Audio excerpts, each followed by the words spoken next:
Okay, I'd like to bring this meeting of the Bedford Board of Health to order of February 2nd, 2026. Can I have a motion?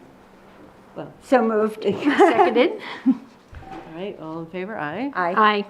That was necessary, but, okay, well, welcome, everybody. So I'd like to open the floor for public comment.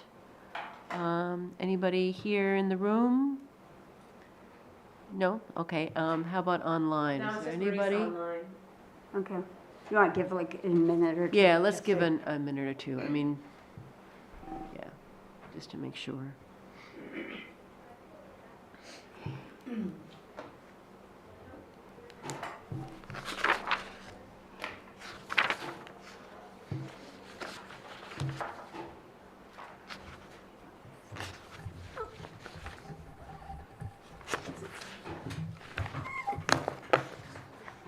Is it stuck in the thing, in the hole? That's fine, I think this is close enough. I'll just move over, close to you, Danielle.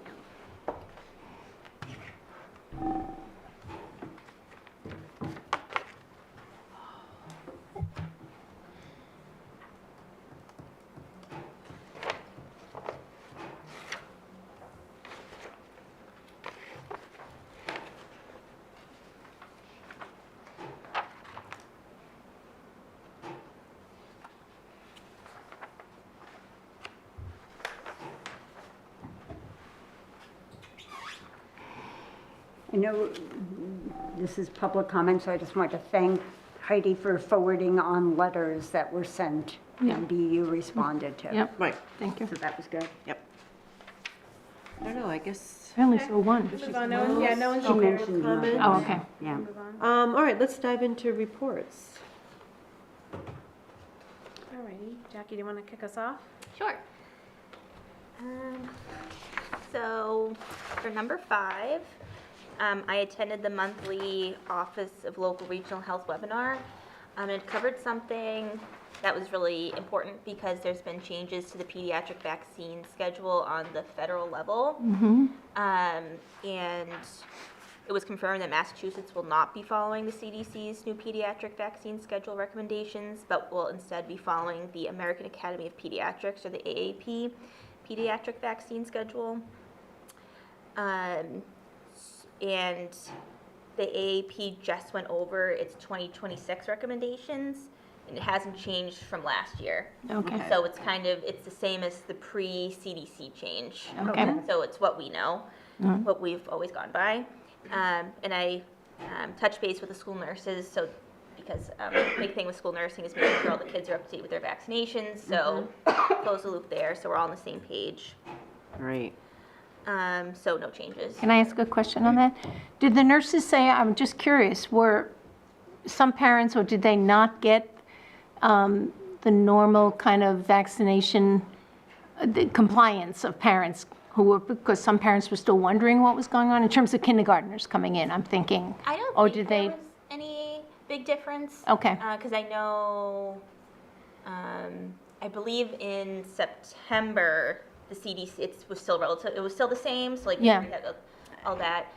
So they didn't change till January, so I'm not sure of any physicals that have been coming in now, if they've been any different. But Okay. as far as I know, for the beginning of the year, the vaccination rates are still very high for Bedford. Okay. Okay, good. Does that answer your question? Sure, I was just curious because Massachusetts, it was probably since the spring when information would have gone out to incoming Oh, yes. K parents, about, and they would have to leave a question mark, so, okay, thank A you. lot of, just from when I go through camp physicals, a lot of students seem to go in Bedford, so like Bedford Pediatrics, and they seem to have very good outreach. Yes. And they're very, Yeah. all the pediatric offices in Bedford Yeah. seem Yep. very good with outreach, and so I'm sure they were very helpful during that. For number 13, just general, in December, flu rates across the nation were elevated. Massachusetts hospitalization rates and emergency room visits were high to very high. The hospitalization rates were highest among the 80 years plus population, but for the emergency room visits, It was highest among 5 years of age and younger, and then followed by the 5 to 19 years of age population. And for Bedford, there were 75 confirmed flu cases, and 55 of those cases were 18 years and younger. So it was very yeah. significant for the pediatric population. Yeah. In response, we did offer another office hours flu vaccine clinic, and one person came and got their vaccine, so one more person. So we did offer, and we did get some combined flu and COVID at-home tests, but test kits, but they went very, very quickly, but they did go. But so in response, we did do those two things. Okay. And for number 16, the health department is developing like a tick bite prevention education campaign. So kind of just overhauling the website, going through everything, and then just kind of coming up with a plan for education and outreach, because ticks are still active even when it's cold out. And I think there's still a misconception that it's only in the summer, and it's only like the hot summer months. But then also with climate change, the hot summer months are extending. So like it's really, really hot in like June now until September. And so just outreach about how the landscape is changing, as well as just general outreach as well. And I'm working to ensure that all the trailheads have tick environment warning signs. So something I was maybe going to talk to you about, Susan. Didn't have a chance to today, but as one part of that, to make sure that that's at all our trailheads. Yeah, because, it's funny, I have it on my notes to talk to you as well. From a CERT perspective, we've put those signs out in the past, but I think it was the trails that were on the list from the Conservation Committee, and that may not actually have all of the trails in town that people actually venture out on, or it was a partial list. I think there were like 16 or 18 or maybe 20, but I know there are a lot more trails. So I think if we look at the Trail Committee. Trail Committee, yes. To give us the list of trails, then we can cross off the ones we already have those metal signs at. Yes. And figure out where we still need them. And I'm happy to work with you on that, and then the CERT volunteers can put them out again. The Trails Committee might also have an idea of what ones already have, because they go out and walk the trails a lot and do Well, work we on know them. where we put them. Right, but I'm saying ones that are missing that were never put. If you're saying the trails that are being used that we Right. didn't put some at. Yeah. Right, Or yeah. maybe even trails that aren't like trailheads, like we Right. posted them at trailheads, right? That's how we Right. worked with the Conservation Right. Commission, the Conservation Administrator years ago initially, Right. when we started posting signage. We made our own signage, and then the region, the collaborative made signage for us. So those were at the trailheads, but I think it'd be a good conversation to have about like popular trails. Like Yes. there's some other areas where people are accessing them that aren't trailheads. We also know that we had posted them, Susan, you may recall, like some of the trailheads have the kiosks, right? That Yes. actually have like a lot of public yeah. information. Well, according to Jeff Summers, a couple of those have like, they've either rotted out or had to come down because of other construction that was happening. So as part of our annual program, which Yeah, I think we'll we've go done through done it. pretty much annually or biannually, we've gone through and done, reconciled where we need to, update some information. But even those metal signs that we did in the past couple of years are so much better than the paper ones because they survive the weather. Yeah, I mean, we But I think- we laminated them, but the lamination doesn't really, Yeah. doesn't Yeah. really last. Yeah, and we can get more of the metal, we believe, Yeah. from our. So Jackie, happy to, the one suggestion on the metal one is if, in addition to what it says now, add a QR code to our yeah. website. Yes. Yes, definitely. There are some really good plastic signs that are pretty easy to get to, that actually last a lot longer than the Okay, metal good. ones. Because I think the ones that we get from the region are already made. So if we want to put a QR code, I can look at seeing where other Yeah, we could places can go. customize them. Yeah. It would be better to customize them. We just Yeah. have a few Yeah. left over that we'll probably use in conjunction with something that we could customize. Yeah, but I think hitting the popular trails beyond the conservation and the trail committee, just the ones that the public is using, happy to help with that. Oh, great. great. Does anyone have any particular questions before I go to the table? Actually, quick question just on number 8 and the survey and sort of the next steps. from an opioid settlement. Oh yeah, so the settlement survey is no longer available. I think it was a couple of weeks ago it got taken down. Bedford Closed. It's Closed. finished. Completed and closed, yeah. Sorry, Yeah. finished. Yeah, I got it done. yeah. Bedford had a total of 152 survey responses, which is 1.17% of the Bedford population. The goal was 1%, so we met it, so that was great. Olivia, our regional substance use prevention coordinator, has completed all the focus groups, and she's working to do key informant or stakeholder individual interviews. The nurses and the health directors and health and human services directors are meeting in March to go over the survey results, because Olivia is going to be going through all of those survey results for all of the different towns within the region, and then we're going to have like an in-person meeting takes up most of the day, and just to go over the results and then look at the results and make next steps based on the results. No, that's good. One of the more time-consuming parts of the survey is the fact that there was did questions. So going through and reconciling, kind of grouping those together in appropriate, I think, grouping so that, we are actually capturing what people's desires are and how to spend the funds. It's also good to find out where we have synergies with the other communities and where we might not. So that's cool. Well, how much money's involved? Committed to pay, because we pay a portion of Olivia's salary. Of the 7 Great Meadows communities, 6 are currently members of our substance use prevention program. The 7th community chooses to spend their opioid money in a different way. It's not really funneled through coordinated through the health department. That might change. It might change. So we have an MOU that's in place that allows some flexibility of who could if they wanted to join. We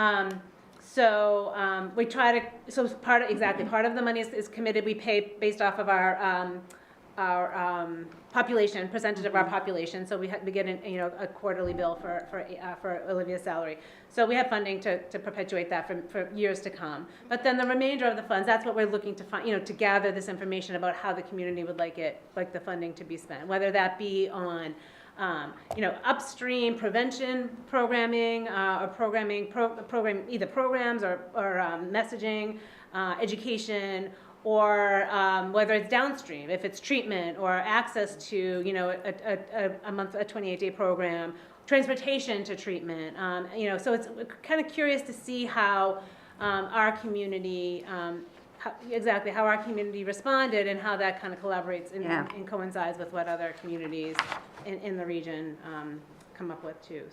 So does each member of the Great Meadows get around $200,000 each? No, And how is that number decided? that number is. That was, Go ahead. Was that population? they just, it was based on how much money each health department spends. So like the more money the health department That's right. spent, the more money they received. So Spends on what?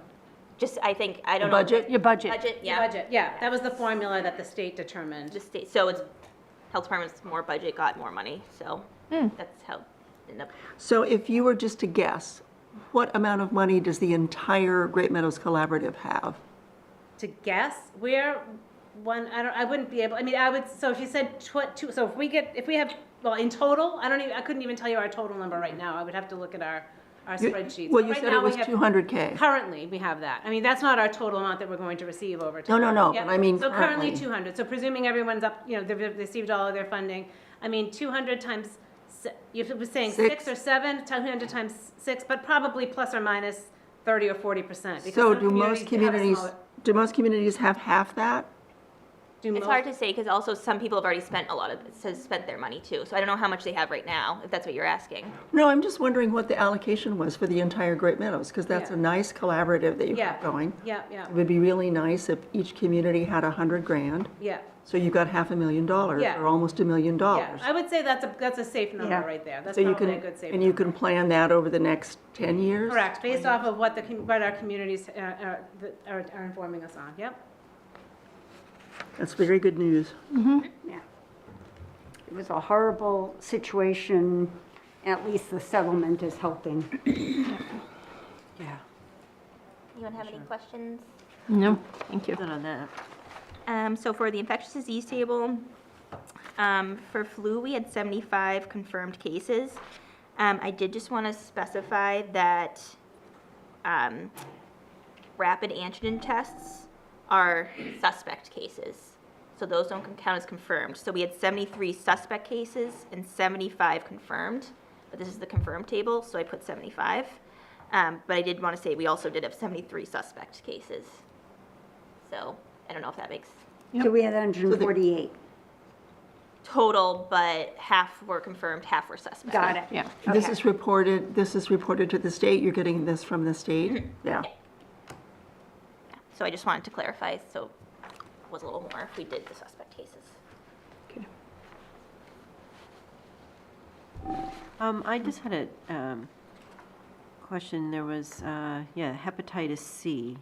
I mean, I see that, we had one also back in August. So again, this is all from Maven, right? Right. And so what did you have to do with that? Did you have to do anything? So the local boards of health don't have to investigate for Hep B or Hep C, Hep A, but for Hep B and Hep C, it's more of a notification. We don't have to contact trace for that, Yeah. on the local board of health end, like the health department end. More just for information. I mean, or also like if you saw all of a sudden there's like 20 cases or something like Right, that, but right. we always have like one and then none for a few months and then. Jackie, what's the deal with the 4 TB cases? So that 4 also counts for if you have latent TB, so not active. That's just 4 positive tests? Right, so, but some of it's latent. So like, they have the TB germ, but they're not active with it. So those 4 people had the TB germ. I'm TB positive for decades. So I'm very well, so these are just positive tests? Yes, yeah. But there was nothing for me to do on the end. They weren't active, so I didn't have to go. and Nobody's watch. sick. This is nobody's sick. Right, no one's sick. Yeah.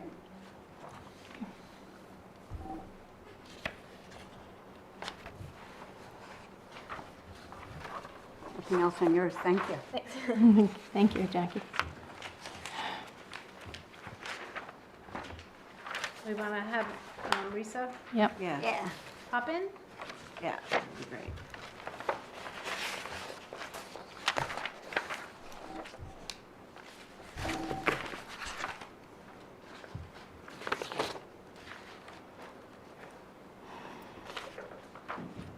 Hello, Marissa. Hey, everybody. Hi, Hello. Marissa. Okay. Everyone can hear me? Yes. Can you hear us? Can you hear me? Yeah. It was a pretty busy month with inspections. We had our typical food inspections, just the annual food inspections. Pretty consistent violations of what we've been seeing. There's certain restaurants that have, certain food establishments that have some issues with their cold holding units, but they are always getting repairs. So they're keeping up with that. Some other inspections for food. We've got a pre-operational food establishment for Ginger Japanese cuisine. They changed ownership. And Dunkin' Donuts, they on North Road did a remodel. So those were 2 pre-operationals. We only had 1 food complaint inspection, which was great. They were having an unmaintained grease trap, so they just weren't getting it obviously maintained as often as they should. So I'm requesting records from them just to see if maybe they need to increase their inspection schedule their maintenance schedule. And then we had 1 temporary food event, that was the MLK breakfast at Middlesex Community College on January 19th. There were more housing inspections than usual just because there were some pre-occupancy inspections, and then the biannual group home, there's 2 of those homes. So that, along with some complaint inspections and nuisance inspections, that increased it a lot this month. And what else? No complaint inspections for the hotel or the motel, so that was great. And I am in a training program for hoarding. It's managing hoarding cases in the community. It's a 12-week professional certification program. And as I do have a lot of hoarding cases in town, this is this is going to be fantastic. And it's interesting because I actually thought going into this that I was going to feel like, oh, I know so much going into this because I've had so many inspections that I've done over the last 2.5 years. But this is a great program where they're talking a lot about research and the brain and how the brain actually looks different and functions different, which they've captured on MRIs and different tests. So it's extremely informative, and I think it's just going to help us when we have to interact with the public, because understanding how their brain works is really important to, I guess they're going to backslide potentially anyhow, but just to mitigate that a bit. That's it. Is this funded by a dumpster company? Yeah. I thought one thing that was interesting about a nuisance complaint about heat pumps. Yeah, so their neighbor, the abutting property, they have heat pumps that are close to the property, so they were just worried about constant noise and whether or not, even if it was low noise, just worried about the constant humming of it, whether or not that was going to be a negative consequence to their health. But it's in the level of leaves rustling, so it's fine. Okay. It actually, today, I think that nuisance resolved itself. Oh, great, thank you. Yeah. Thank Yeah. you. All right. And for those types of cases, we have a really nice collaboration with the code enforcement department. So I they was just gonna say- sorry, yeah, so they actually have a meter. We acquired a meter years and years ago. Okay. We had to, previously, we're borrowing one from Mass DEP, because it's actually their regulation, when we involve the noise numbers and so, the decibel levels and such, that we're actually utilizing their regulation to enforce. Through the nuisance code, nuisance law. So Marisa had a really nice collaboration with Chris Lasky and, who's the other gentleman? And Joe. And Joe, right. Reedy, is it? Yeah, he's the new, assistant, building inspector. Okay. New building inspector in town. Okay, great.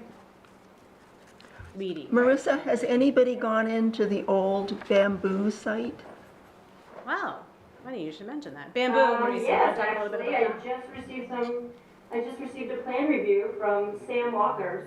They have a place in Woburn, I'm not sure where else, What kind of but place? everybody's really excited about that, so it'll be something different in Bedford. Yeah, we are. What is Yep. Sam what is it? Walker's? Tavern? It's a tavern. Sam Walker's Tavern. I saw that they had to apply for a liquor license. Yeah. They have brunch, they, They're really good. they have a tavern. It's right off of 93. Oh, okay. So that would be competition for Red Heat? I don't know if it's the same type of food. Red Heat's more a barbecue kind of food. I'm not quite sure what kind of food. I don't know if we've even taken a look at the menu yet. Is it, do you guys know? Like, what is the other one? Is it burgers and more tavern type food? More tavern type food. Okay. I don't think Marissa knows yet. I don't know, I'm just like turning to these folks because I know they've been to One the of- Sam Walkers. Yeah. Sorry. Yeah, I'm not reviewing this one, actually, Moji will be reviewing this one. Okay. Okay. All right. Anything else? Thank Thank you. you. Thanks, Marissa. Thank you. Straightforward. Okay. Thank you. Thank you.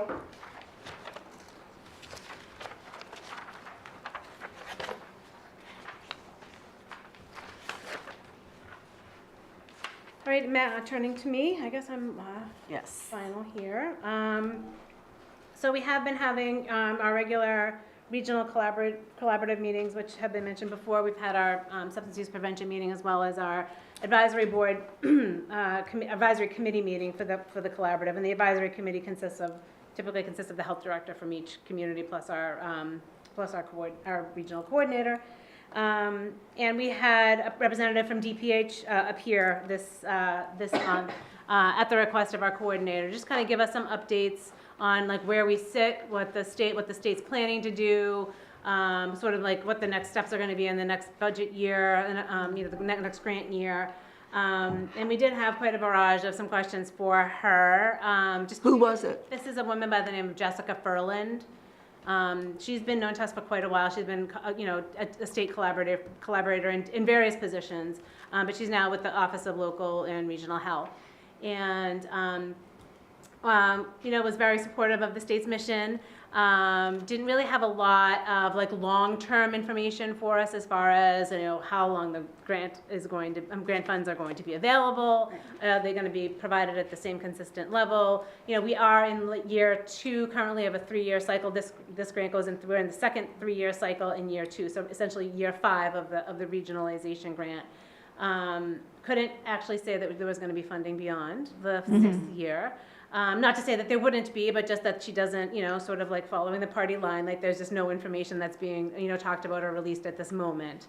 But we did talk a lot about how we have gone through from every region that's participating in the program, which is about 80 or 85% of the 351 cities and towns within the Commonwealth are part of a regional SSA, a shared services arrangement. I think that's about the number, about 80%, maybe 85%. But what it would look like, because that's where all the money, we used to get money individually by town, supported from this, supportive funding from the state to do our public health work. Now all the money goes into this, this regional structure. But they've acquired data from us over the course of the past several years to try to figure out where the gaps in services might be, right? So the whole idea of this regionalization, as we talked about before, is to get everybody on close to a level playing field, right? I'm a small community, I have a part-time health director, okay, well, a part-time health agent, okay, I need nursing support, I need an inspectional support, I need an epidemiologist every so often, or I need to go on vacation, so who's gonna do my job when I go away? So that's like the really bare bones. So a community like Bedford that has a really robust department. We're small, but we cover a lot of bases. We receive benefit from having backup nursing services from for Jackie so that she can go on vacation.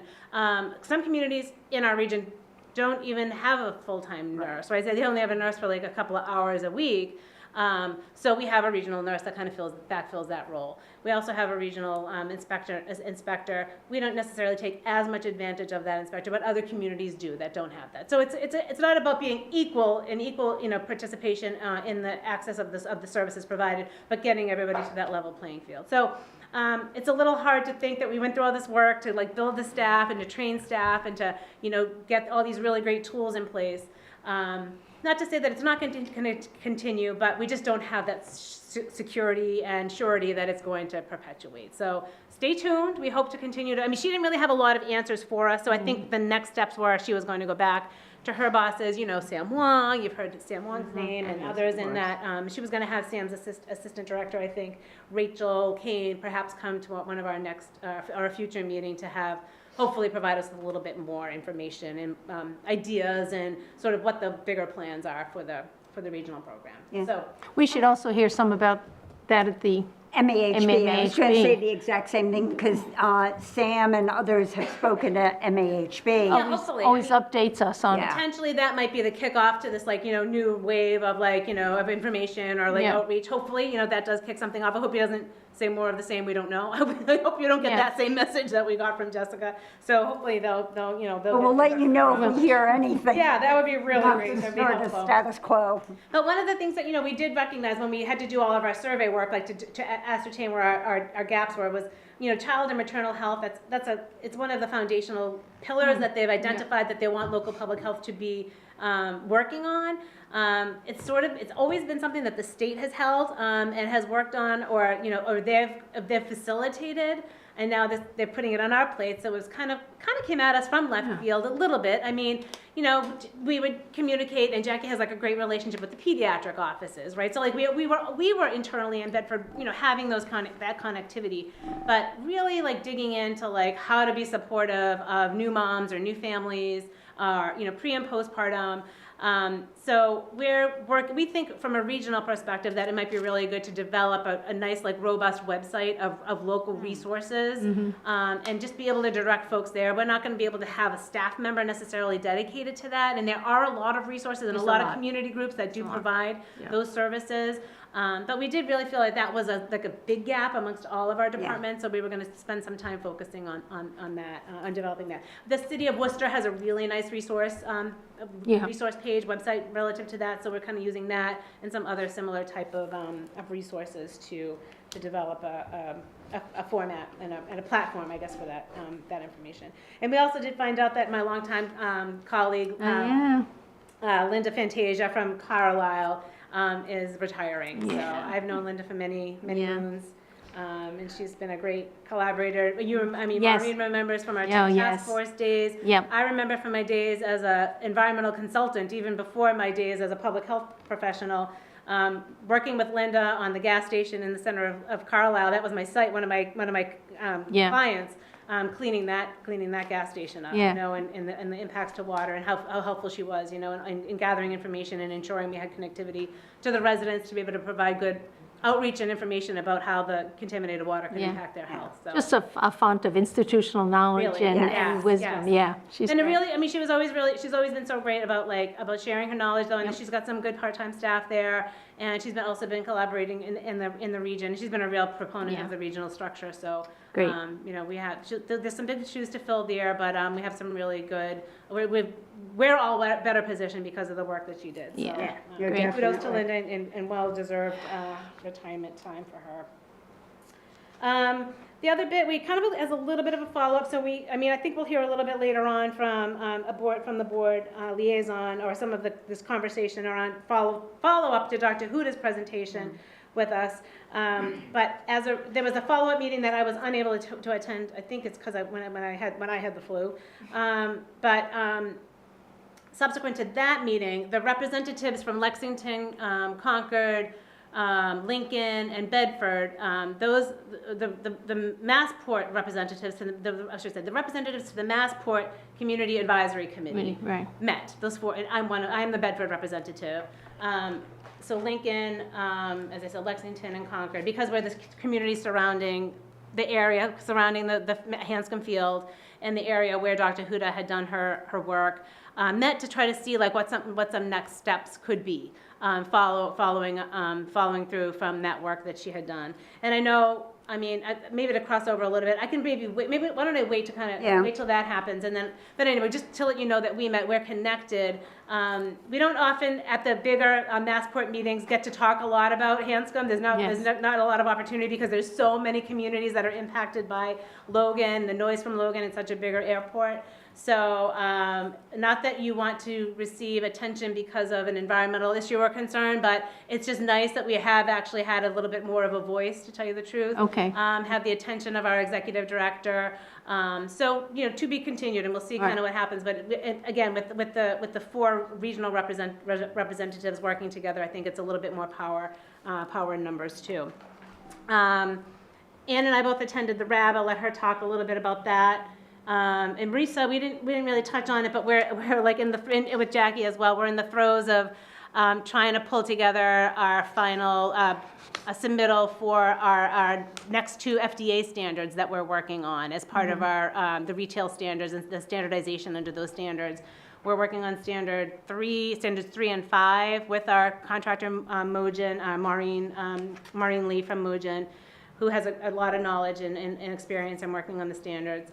Standard 3 focuses on the risk levels and risk-based inspections, and I think I've been kind of dropping these hints about this for a little bit of time now, looking at how we do our permitting, how we structure our fee schedule around that, how we're going to build in, as Marisa, alluded to earlier, like, oh, we have a repeat violation. Okay, well, it's going to really structure like what to do if you have 2 repeat violations of this type of violation. Is there a fine? Is there education? Do you have to attend this training? So it's going to really develop a nice, robust response plan that's informed. It's informed at the beginning part of the permitting process. So what as a retail food, as a retailer food service permittee, know what our new risk-based structure is going to be, the inspectional structure, and then ways in which you can get better education over time. So looking forward to rolling that, to getting that buttoned up over the next couple months and then rolling that out over the next year or so. Heidi, what FDA regional office oversees that? The regional office for FDA, it used to be in Everett. I think Where- it might still be out of Everett, to tell you Where's the this truth. guidance coming from? So is it coming from Maryland? Oh, it's from it's from the wherever the main FDA office is. I'm not quite sure where that is. Is that in It's in Maryland? Maryland. Yeah. Yeah. This is a national standard. It's like, again. Yeah, no, I think know it- that. Yeah. I mean, typically it's done, as I mentioned before, like local health departments in other states are are like county-wide health departments, right? Right. That's considered local. It's a little tougher for us to do it on a town-wide level. It's something that Catherine Daigle, our previous assistant health director, started. We were a little slow on the uptick when we were short-staffed, but it's something that we're committed to doing. Yeah. We see real value in it. Some of our, the town of Sudbury is also going through the process as well. So we have one of our regional collaborators. We have to kind of work with and work off of it as well. Kind of share some information and learn some best practices as well. So this is not the entire Great Meadows It is group? not, no. Why? Simply because you apply individually, because you apply by your local health department. We are a local health department.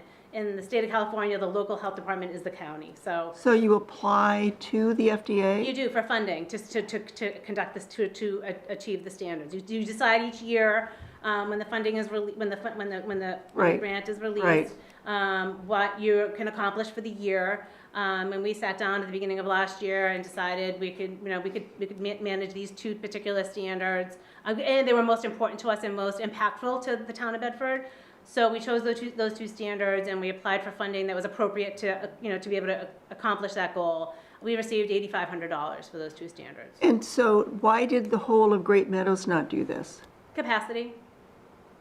I don't know, what do you mean capacity? Their staffing just can't, their individual, the community couldn't manage it. We would not be able to use regional staff to accomplish this task.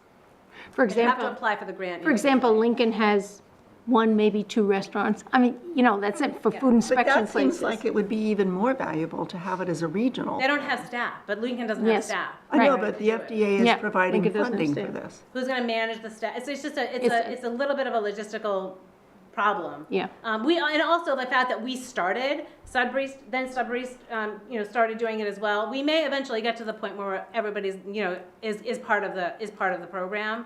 But we're not gonna wait for them to move forward. We'll share what It we've seems like an accomplished. ideal collaborative.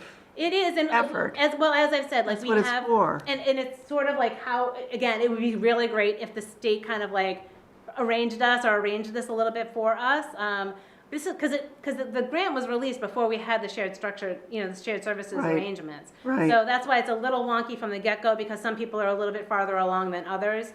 So to get everybody again on the same page is, it's just a little bit of a challenge. I think we have a bigger fish to fry, so to speak, before we could get to that, that standardization. I was just going to say that I'd also think that each community has different priorities. Like we want to share as much as we can, but like here, this was something that, as you said, was started even before the collaborative was started. Yep. So it would be nice for them to pull in, and I agree with you. I think over time, and they see the benefit that we've accomplished, they might want to do it as well. The But whole point of the collaborative, though, was to equalize the public health services in each community. That was the point. Correct. And this would definitely do Right. that. The difference is that we are, well, I shouldn't say the difference, but we are doing that based off of the state requirements. These are FDA requirements, so when you pull in the FDA standards, there's a lot of additional information, a lot of additional services, and a lot of additional work that has to be done that's a part of that, meeting those standards. So I think, it's been really great work over the past couple years that we've had the grant, several years that we've had the grant, to be able to work on the grant and kind of build that additional, kind of like, it's like extra credit, so to speak, right? Where the shared services arrangement gets us all at that baseline. The FDA stuff is sort of like the gold star on top of it. Right, but it shouldn't be. But we are meeting the state, everyone Yes. in the collaborative, the goal of the SSA is for everyone to be able to be up at the minimum standard of the state level, not to achieve that higher accomplishment. But those that could have the capacity, that have the funding, and that are, have the wherewithal are accomplishing that. Can you remind me what standard 5 is? Oh, I'm sorry, so standard, do you want to speak to that? It's it's like the investigation process for Okay. if you For foodborne illnesses. Yes, So I it- remember it- that. it- yep. I just couldn't recall. epidemiology. Yep. A lot of it revolves around MAVEN. You've heard of us Yes. talk about Yeah. MAVEN for, various Okay. communicable diseases. But it also establishes, protocols around, if we had to do lab testing and making sure we have MOUs in place for that and how we interact and how we a lot about documentation, really. Yeah, okay. FDA is really big on documentation. Okay, thank you. Okay. So I Heidi, don't know if how anybody many, has anything else that they how want to many ask other about. communities in Massachusetts are doing this?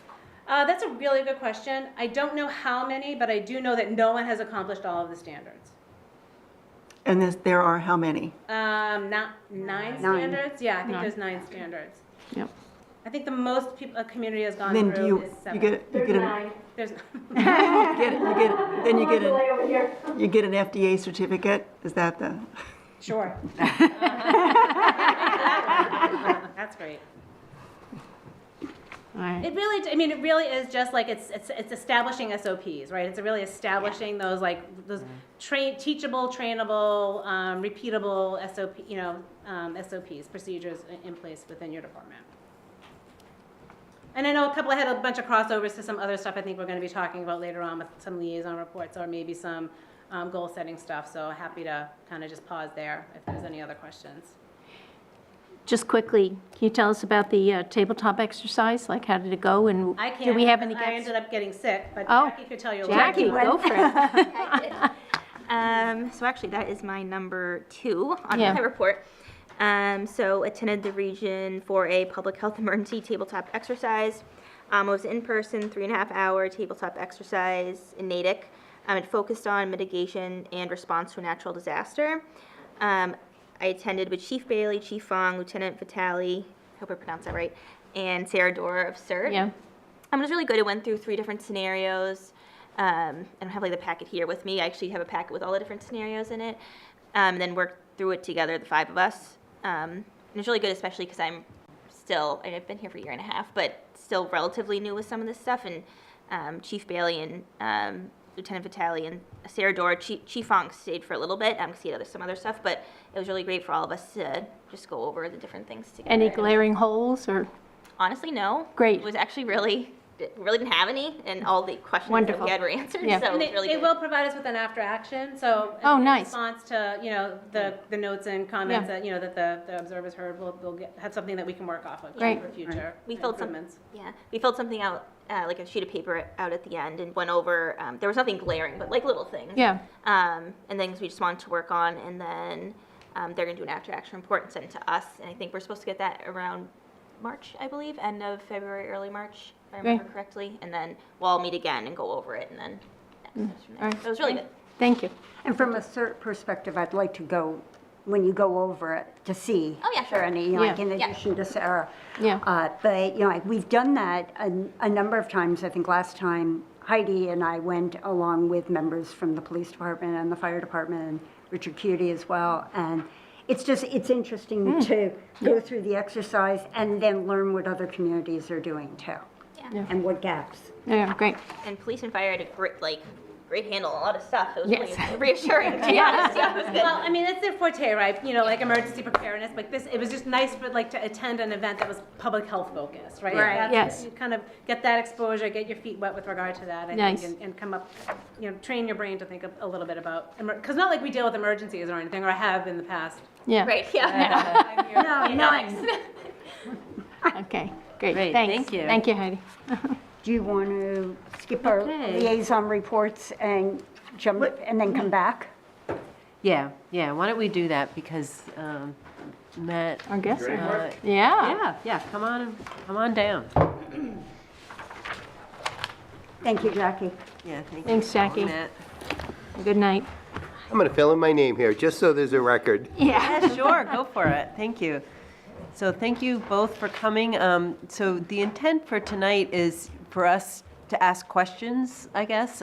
So it would be great, what we'd like to do is for you guys to present what is going to be, or what you're proposing to be on the warrant, and then we'll go through, each person to, get their questions asked. Yeah, and that's how we'd like to work it, if that's okay with you. Of course, of course. Just on the charter amendments, is that what we're talking? Yeah, this is the charter. Okay, so Paul Mortensen on the Select Board, and I chaired the Charter and Bylaw Review Committee, and we've, on this most recent incarnation of the committee and what we've come up with for the town manager's duties, we voted as the Charter and Bylaw Review Committee to present to to the Select Board, actually, that the following will be the town manager's duties. He will be able to hire, fire, and supervise department heads, with the exception of the school superintendent and the library director. So everyone else is, I guess would be Heidi, Board of Health, direct hire, planning director, Tony Fields, and the town assessor. And period, full stop. There was an alternative there to have it just be the the schools, the superintendent, but that went down in a vote. I was the one who voted it should just be the superintendent. So that's a proposal. You'll see that there's, in terms of the hiring, there's a sentence in there that it'd be made with the consultation of the boards. So there was some discussion about that. You just know this language is not in the current charter regarding the carving out the policy direction. Do you want to just highlight that, because that would be the language? Okay, yes, thank you, Matt. So under the supervision is, we try to make explicit by pointing out that the Board of Health, the assessors, and the planning board's person, who is supervised by the town manager, that it excludes policy type things, right? So I don't have it in front of me, but there's certainly the, Board of Health has its, duties and responsibilities. The intent is, and I think it is effective, would be to not allow the town manager to manage Heidi for things like give this shot, but not that one, et cetera. That's your purview. Is that a fair description of it? Yeah. Yeah. And then they replicate it for the assessors and for the planning board too, that he wouldn't mess around with planning board policy stuff. I think that's it. Okay. Why was this change needed? So I'm trying to think if I want to go way back or just kind of back. The view is of the current charter, for the three that we would leave with the town manager, the assessor, the planning, and the Board of Health, is that the current charter allows the town manager to do all of those things, hire and fire, and supervise, and there's no clarity around supervise, it just says supervise. So we're making clear that hands off of the policy stuff, right? In terms of the other two departments, if you care about those, not care, but just to share with you, is when we looked harder at the charter as it currently stands, the town manager hires, fires, and supervises the school superintendent. And I think there was general consensus amongst the Charter and Bylaw Review Committee that makes no sense. I mean, the schools are, I think, a different thing than everything else. And then with the library, they are being totally carved out. And the discussion at the Charter and Bylaw was varied. And the idea was it's special, that town meeting would, it would be difficult at town meeting not to give them that. And I think also too, there was a concern that the town manager, whoever it is, would, notwithstanding the restrictions around his or her ability to supervise, could act in ways that supervised that some considered could possibly be illicit. So, for example, there was discussion about what if the town manager didn't want a certain book distributed, right? That's library policy, they get to manage the library, 100% within their purview. But what if the town manager said, I'm gonna fire you to the library director, and unless you stop letting this book out in circulation? There was that concern, to which my answer was, well, I think, and I'm not any crackerjack lawyer in these things, I think that would be an illegal act by the town manager, contrary to the charter itself, and would, just be nuts in terms of liability for the town, liability for the town manager, and again, directly contrary to the, charter provision. But at any rate, that carried the day. And I don't mean to sound like sour grapes, that, I was the one vote against it. I only wanted to allow it for the schools, but I can't help but sound like sour grapes. It just is what it is. And it's not sour grapes. So any other questions, Ann? I figure we could do one person at a time, and it's fine that you. No, start. I don't quite understand any of this, but that's fine. I'm sorry, it's probably my very poor And explanation. I'm more interested in if Heidi's comfortable with this. Nothing to do with me. It has everything to do with you. Well, we'll get to that. Let's get the anyway. questions. Why doesn't the board? Okay, so Maureen, you want to go? Yeah, first? so Paul, as a follow-up on that, so you described what would be the problem with any intervention on Matt's part for anything related to policy of the library. So how would it be different with the Board of Health? Why is the Board of Health different? Oh, I don't think it is different. As a matter of fact, when we're voting on this in the select board, I will vote against the motion as it stands, solely because I think it should be all or none, putting aside the schools. I think they are different. Okay, all right. And I will ask anyone in the select board the very same question. Of course, we could line things up, compare and contrast why they're different, right? There are differences. However, substantively, no, I shouldn't say that. I think we can say that they're all different, but what they all have in common, I think, is the benefit, they could benefit from the town manager managing the employee or employees of that particular board, right? So, we have wonderful, Heidi's wonderful, the library director's wonderful, Tony Fields is wonderful, but what if we have people who aren't wonderful? They do something that we really don't like as an HR thing, and so now you're going to have executive sessions with that employee in, or open sessions to say, you've been coming in late every day. That's seemingly ridiculous. It would be, I think, be better left with the town manager who's, deals with those kinds of things on a regular basis. So, long-winded answer, I don't think they're any different. Okay. Matt, can you describe to us how, say, the Board of Health would be involved in hiring and firing with you? Yeah, and for the people at home, and the sentence regarding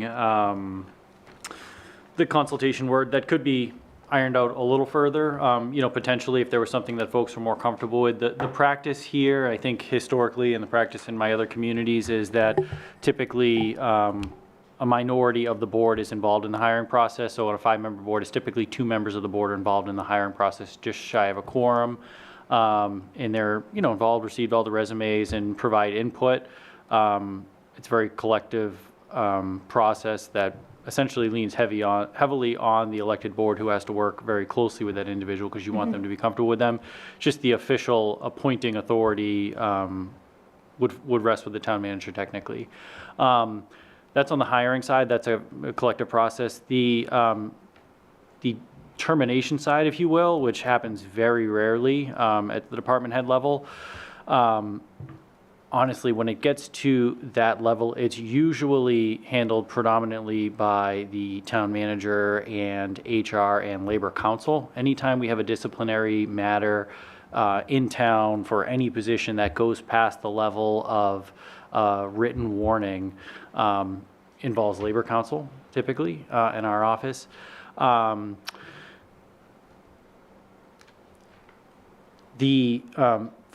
termination type proceedings, employees, all of our employees have the right to privacy, so it would usually be up to the employee at that point how much they wanted to share and how much I might be able to share if, you know, the employee was under investigation or something like that. You know, details are limited because of their privacy rights. So I think it's a long way of saying the hiring process would be collective. If there were ever a termination process, that's usually handled pretty much with HR and Labor Council. So, thank you for that follow-up. If there was disagreement between board members and you and other people on the hiring committee or the firing committee or termination committee about a candidate, how is that handled? Sure.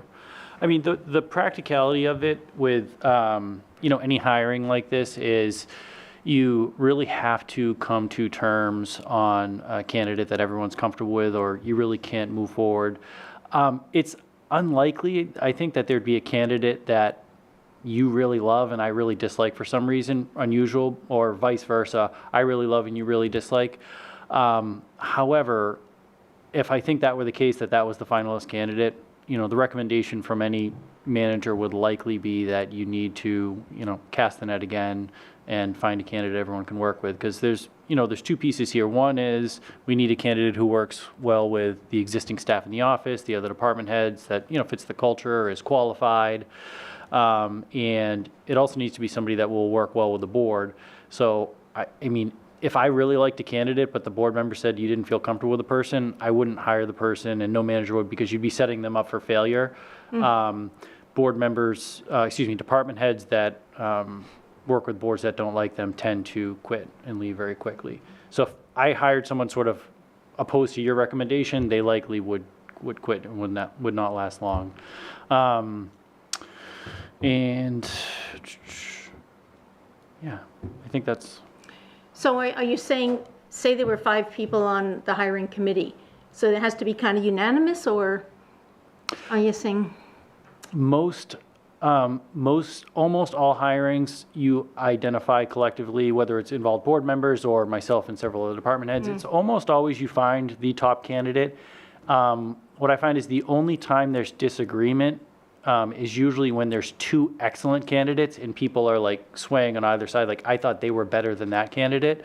You don't usually have disagreement on like a good candidate or a bad candidate. If there's 2 equally qualified candidates and the Board of Health preferred one, or the assessors of the planning board preferred one over the other, I mean, you're the one who will have to, you know, be giving them the policy direction, and they're going to be attending your meeting. So I would defer to you on that. I mean, that might sound like I'm pandering to you, but genuinely, if they're qualified, they meet all the criteria, they're qualified on paper and they're cooperative, I've sort of done my job as the town manager and making sure we have a qualified candidate. At that point, you know, the decision is, you know, Great. up to you essentially.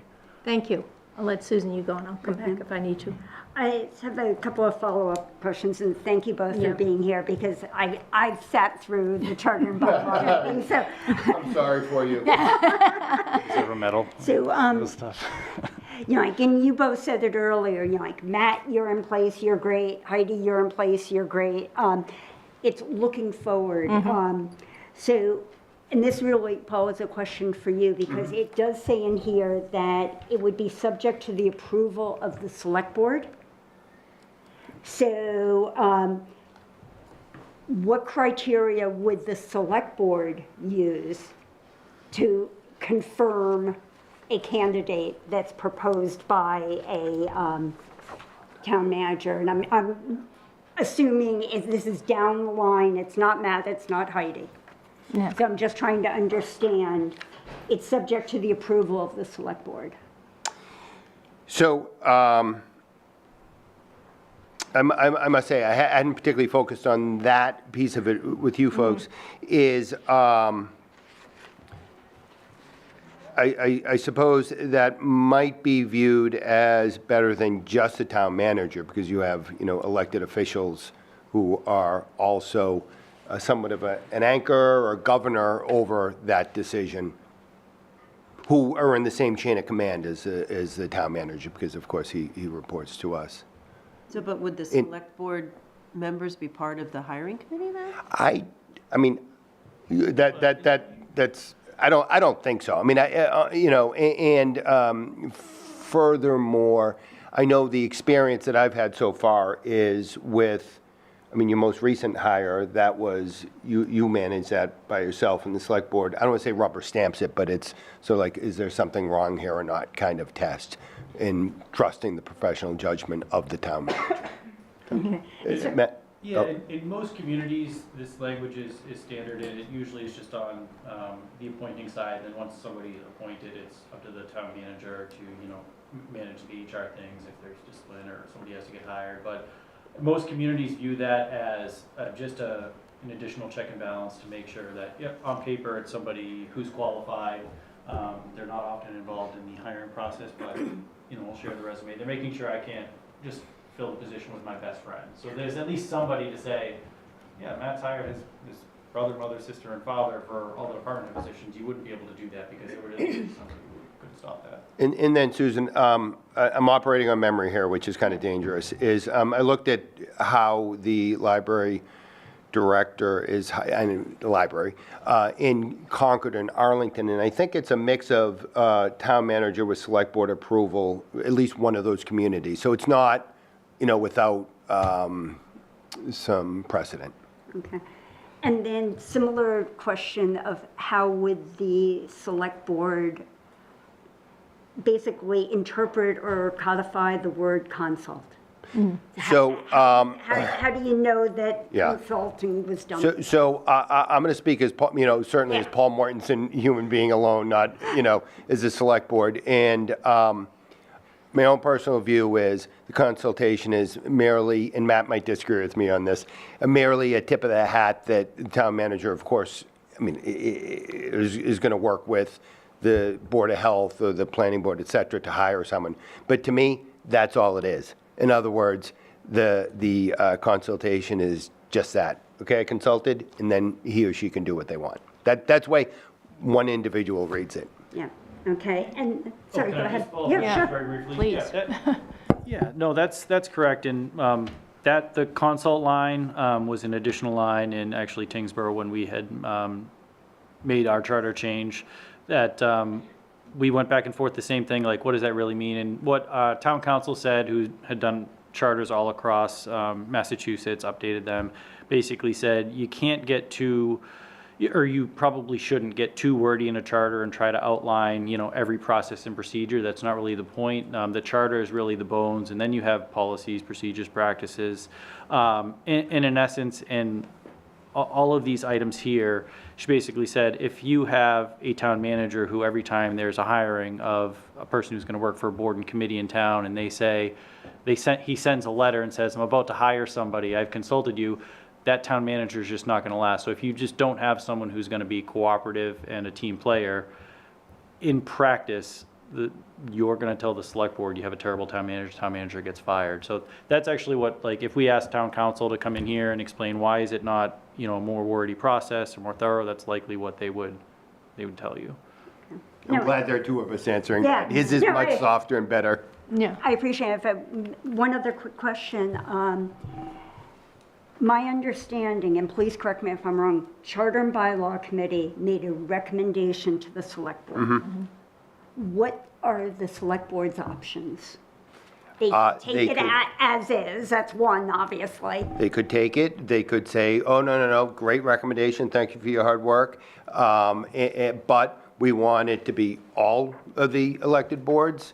Or they could just say, you know something, forget it, we're going to leave things as they are, which we must say, it's been exactly this way since it was last changed in 2019, I think. And the world's continued to revolve on its axis, and Bedford hasn't fallen off the face of the earth. So, you know, we could just punt it. Which, by the way, I referenced 2019, that was the change language to the assessors, and you had asked a question, why? And that's kind of in the back of, you know, why we were thinking about it. Back in, I think, 2019, there were some issues that it was felt needed to be addressed about the town manager's powers vis-a-vis the assessor. Then when this recent group of the Charter and Bylaw came along, we decided, if it was good for the assessors, what's good for the goose is good for the other boards. So you guys can take it as it was recommended. You can wordsmith it and change any words you want, or you can do nothing. Yeah. Okay. I just wanted to make sure I understood that. Yep. Okay. Okay, well, thanks, everybody. So, for me, I have to say, I'm really stuck on this consultation piece. I really don't understand why it can't be approved. I don't understand why it can't be. I mean, we're an elected board, we work hand in hand, we perform the review of the, the Director of Health and Human Services. Obviously, if there's HR stuff, of course we want professional help, to do that. I just don't understand why it changed from approve to consultation. So, it changed from what we almost proffered at special town meeting, right? So, at that point, we're operating under the assumption that the town manager powers needed to be changed like it was for the assessors. Lo and behold, after further scratching with the town council and got a second opinion on it, the town manager already had these powers. So just to be clear. So who did you get a second opinion from? KP Law, Tim Zessen. Yeah, more of a review. I mean, A review and agreement with our town council. Okay, so, and that's written somewhere, that's documented somewhere, we can look that up. I think it was an oral conversation with the town manager. Partly, there's some written exchanges, but, final conclusion oral. Because from what I understand, this is all hinging on this kind of new opinion of the town council that all of a sudden, have these powers. So let me address that. So we asked town council's opinion on it, and she came back and said, town manager has this power, right? And I'm even hesitant to agree that it's a new opinion, right? Since I wasn't involved with the sausage making back in 2019, right? And as far as I'm concerned, I think I understand why it was changed, and maybe it was changed based on misunderstood premises. I'm not really sure. It's like forensic, charter review. And I honestly give up, right? I think I know, but unless I was not in the room, right? But in terms of today, I do think reading the letter of the charter that it is the town manager. So the only thing in my view that's changing from the current state, again, is carving out part of the authorities under the supervision, which I think probably is the way it is anyway, the law, but we're just making it super explicit. Right. And then just further totally understand, if I were in your shoes, I'd be like, well, I don't want to either A, give up, or I want to make sure I have something to do with the appointive power. I understand that. I don't think that's like, you're wrong. I just don't. So B, you would like this to say only after approval by the respective elected board? That's right, so. What's wrong with that? Why would that not be okay? Yeah. I'll let Matt. Sure. So, again, that as written now, if you were to make a change like that for where the line currently says. Consultation with, B wants it to say approval by. Approval with the respective elected board. Right. Yeah, so just going back up to the prior line, though, for example, the appointment of department heads are subject to the approval of the select board. Where that's appointment only, it then gives more flexibility once a hire is made. So it's less of an issue if that change were to be made. This is sort of the cleanest option, and it's what most communities that have a charter with the town, a town manager with appointing authority have. However, to your point, the language that town council would have been concerned about would have been hiring and firing authority, because you typically do not have issues with hiring. And so I'm kind of, let me answer this full circle. If the Board of Health retained both approvals for hiring and firing, In her opinion, that would be very problematic. One, because she believes it would be sort of ceding power that the town manager already has. But two, on the termination side, if you have to get approval from a board, it can create really sticky issues if. This is specifically the appointment of. Yeah, no, I'm kind of Yeah. going back to, let me finish.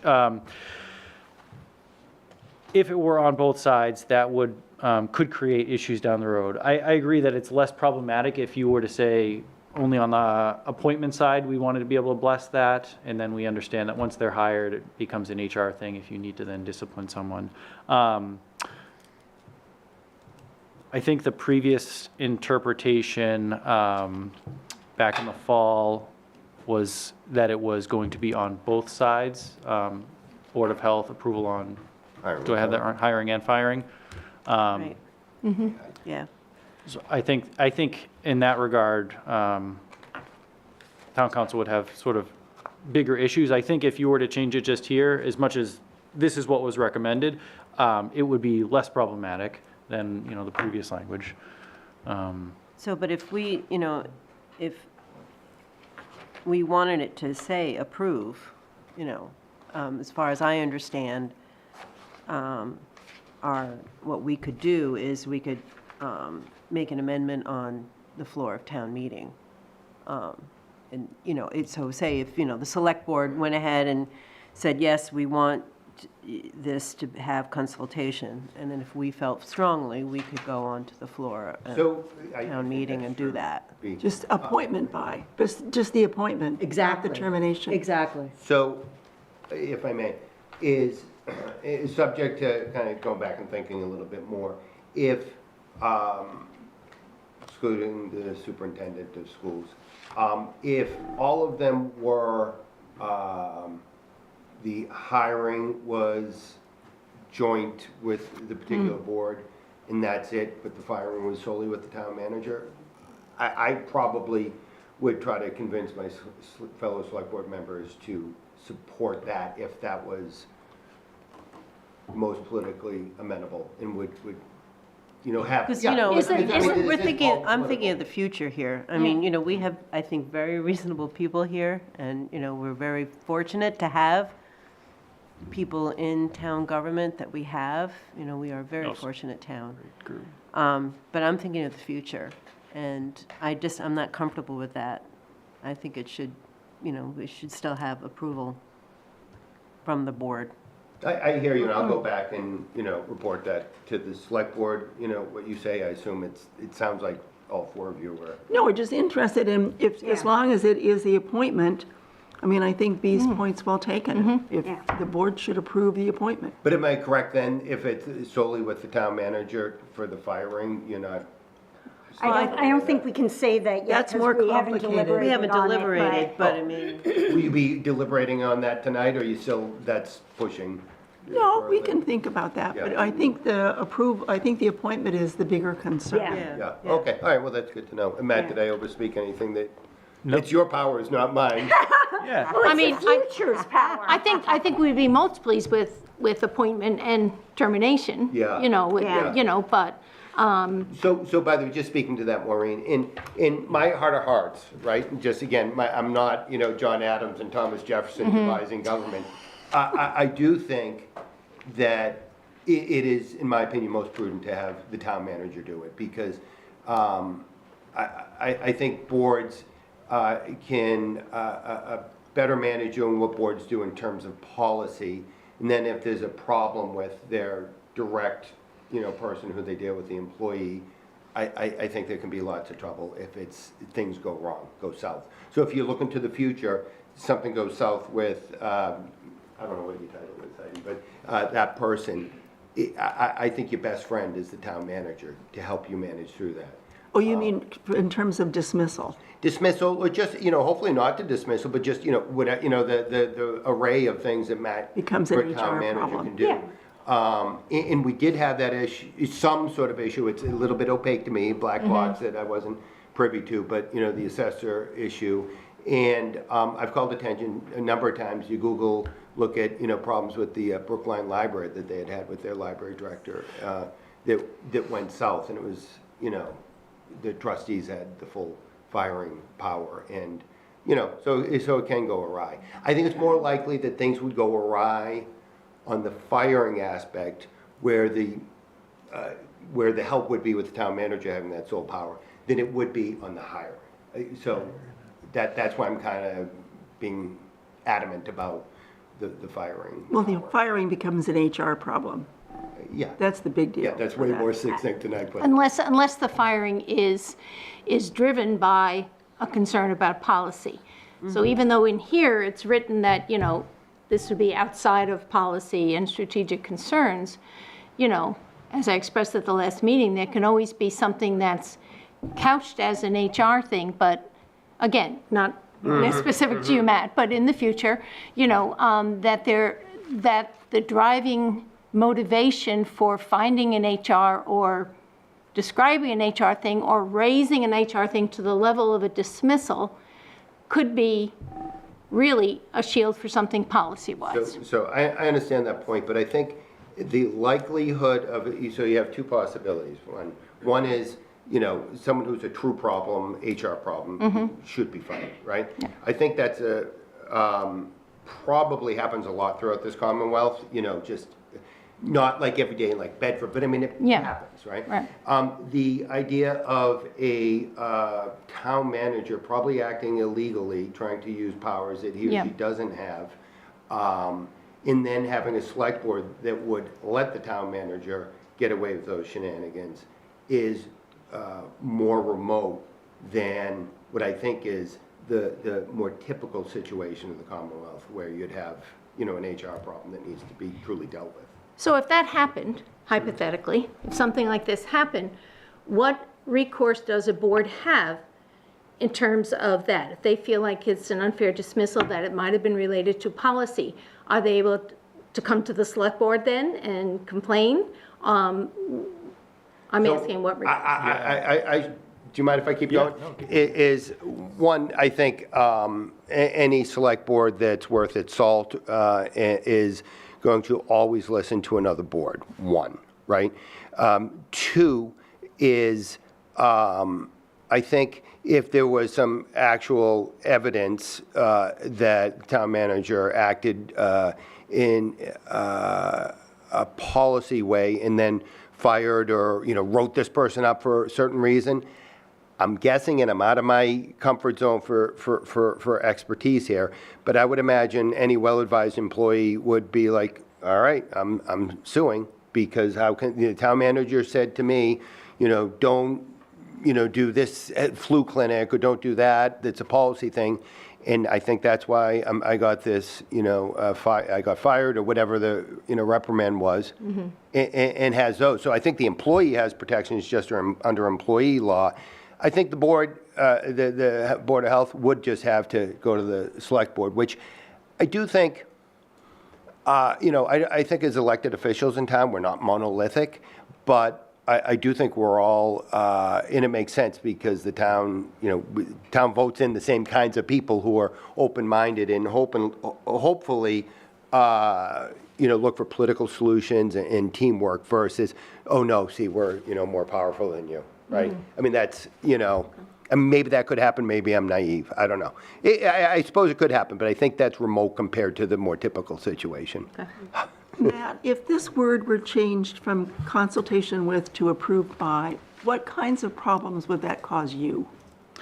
So the only, and again, there's no, I just want to be like abundantly clear, there's no right or wrong answer Right. here, and there's pros and cons to both sides. So I'll answer the question, but I don't want you to think that it's, you know, an overarching end of the world problem, but I could see the only problem being, you know, at a high level, there's expectations as a town. We're going to get things accomplished as a town manager. I'm sort of responsible for making sure things get done. And, you know, sometimes if you don't have the, you know, authority to go with the responsibility, there can be a disconnect. So say, hypothetically, I'm flipping it on you now, 3 of the 5 Board of Health members are really wacky, and you want to appoint the 4th member's, you know, brother to be the health director, no qualifications.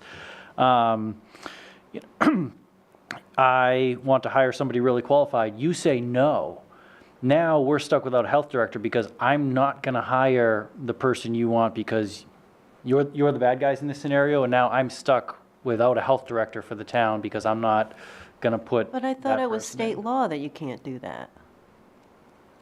Isn't it Can't do state what? law, the nepotism? Yeah, I think those Okay, are I'm very. giving It's a bad example, but yes, Yeah, I get it. Yeah, I'm giving you like the Neighbor. knucklehead neighbor. Yeah. Or just unqualified person in general. Now we're stuck without a health director because I can't fill the position without your blessing, but three of you, or three of you just aren't showing up to a meeting for a couple months because you all vacation in Florida for the winter. I'm kind of giving you the crazy example. You could see how hypothetically it could happen that the Board of Health doesn't meet in the winter. You can imagine like a really small town, they only meet a couple times a year. You have your last meeting in October, you all go to winter, there's no remote meetings, and the health director retires the next week. So it could be you don't want the person, you don't approve my appointment for whatever reason. Now I'm stuck. I can't do my job as the town manager. Yeah, but if it isn't somebody that the board wants, you don't want that person anyway. You just told us that. So this is, Either the board really wants this person, or that's going to be problematic.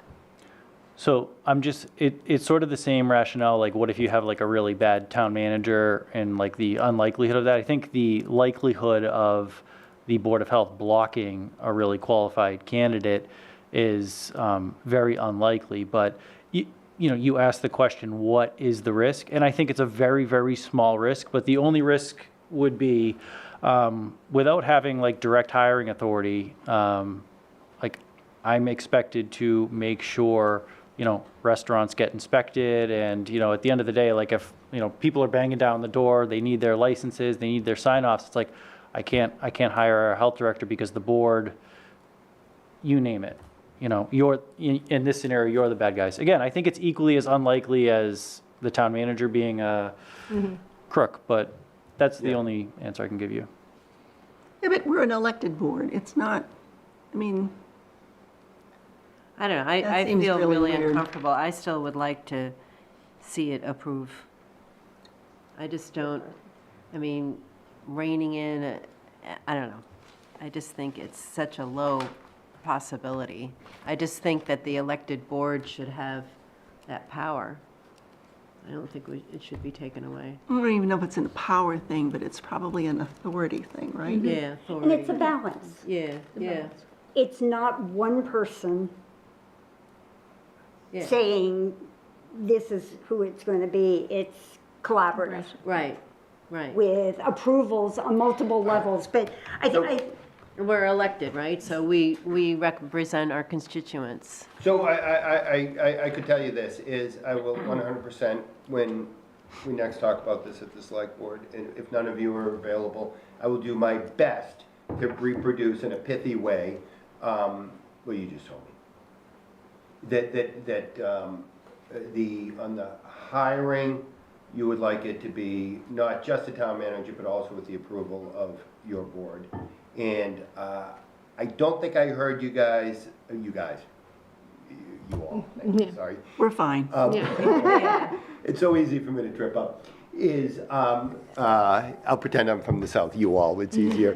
It really is. I don't think I heard tremendous criticism of the supervision piece, and Because I think that was nicely pulled out, and I have to say, Thank you. we got also that wording looked at by people from Right. The Massachusetts Health Boards, and they Yeah. concurred that was good wording, Gotcha. And I Yes. think that's good. I think it was a good, okay. good pullout. And then I know you say you haven't fully deliberated, but I'm going to indicate, unless I hear more tonight, that they were. We have concerns. No, on the firing, I didn't hear you, hair on fire. Firing, it is, it can become, so my time here, I have lived through that at the Board of Health, and it was the agent who had to be, handled through HR, and I really appreciate it. Thank you, B. Yeah, okay. The town manager help Okay. with that agent person, yeah. Okay. So that's, so I've seen it, right? And I mean, if this would be a huge problem for Matt, that would be different. If it's a theoretical problem for Matt, that makes it more debatable. Yeah, no, I 100% If it were a hear you. huge problem, it would be not I debatable. would be, I'm sorry, Yan. No, that's right. If it were a huge problem, it would not be debatable. But if it's a minor problem, Right. then I think it's a matter of making sure that the people who elect people to boards have their voices Right, heard, right. right? Fair point. But I guess I still go back to, it sounds like our voice might be heard on the hiring, and our voice is heard on the supervising because that's pulled out. Because we agree. But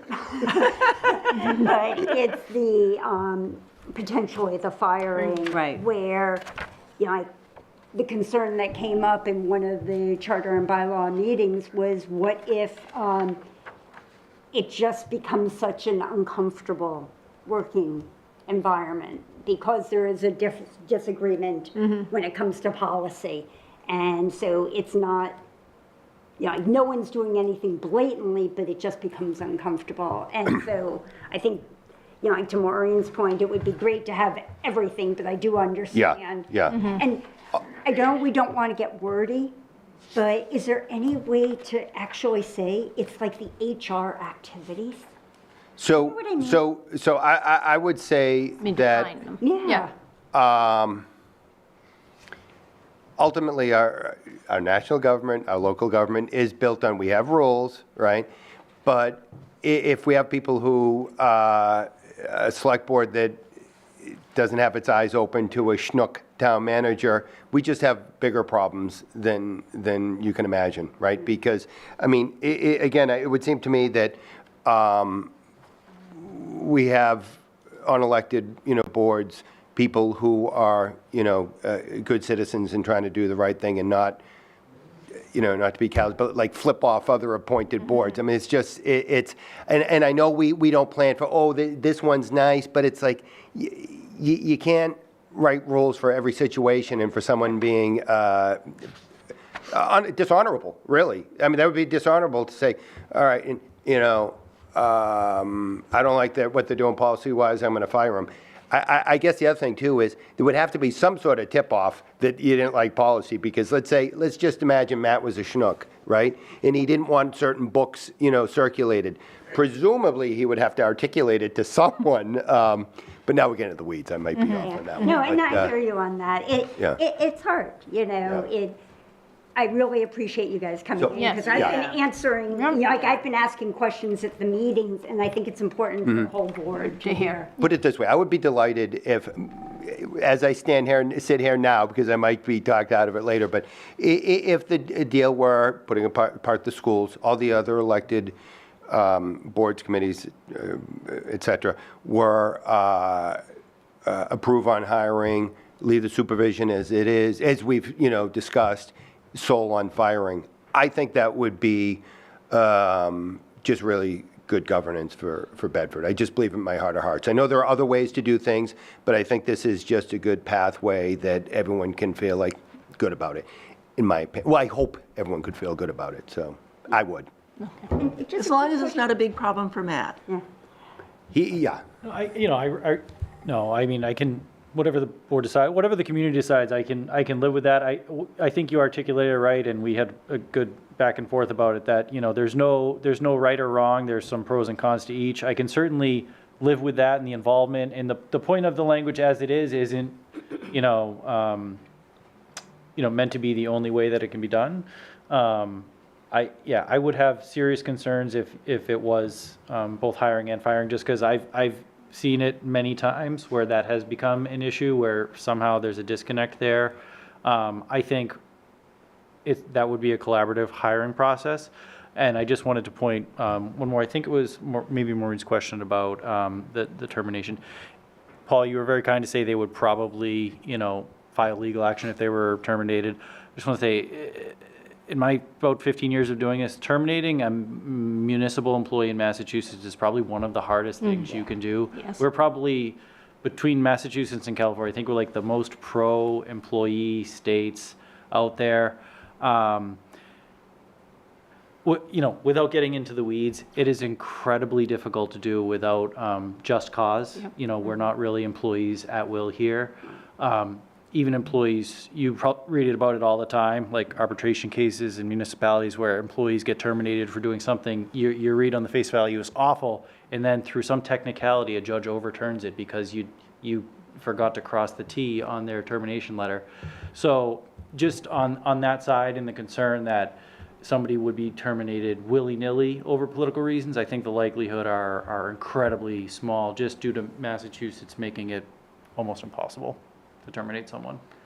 And I just wanted to thank you both. At the last select board meeting, you all had the warrant detailed out and you separated this out. And, like it used to be, like not substantive. Now it is. And I think having it as its own warrant article helps the community. So Yeah. thank you for that. Well, I want to turn around and thank you because I think that you get a better product when you get challenged. I like to think of myself as like a mad scientist and I can pull out the perfect thing, and that's not quite right. So it's good to be challenged on your suppositions. It only, sharpens them, and, if you have people of goodwill, they'll change their mind on stuff if it makes sense. Yeah.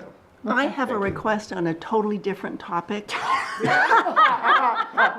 cannot have this room on Mondays during select board night. That's No. right. I want your help in clearing a path to every bus stop shelter.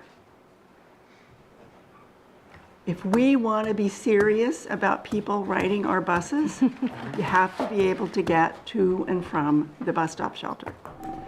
And I asked our DPW director about this a few years ago, and I won't tell you what his response was, but we only have 3 in place right now, right?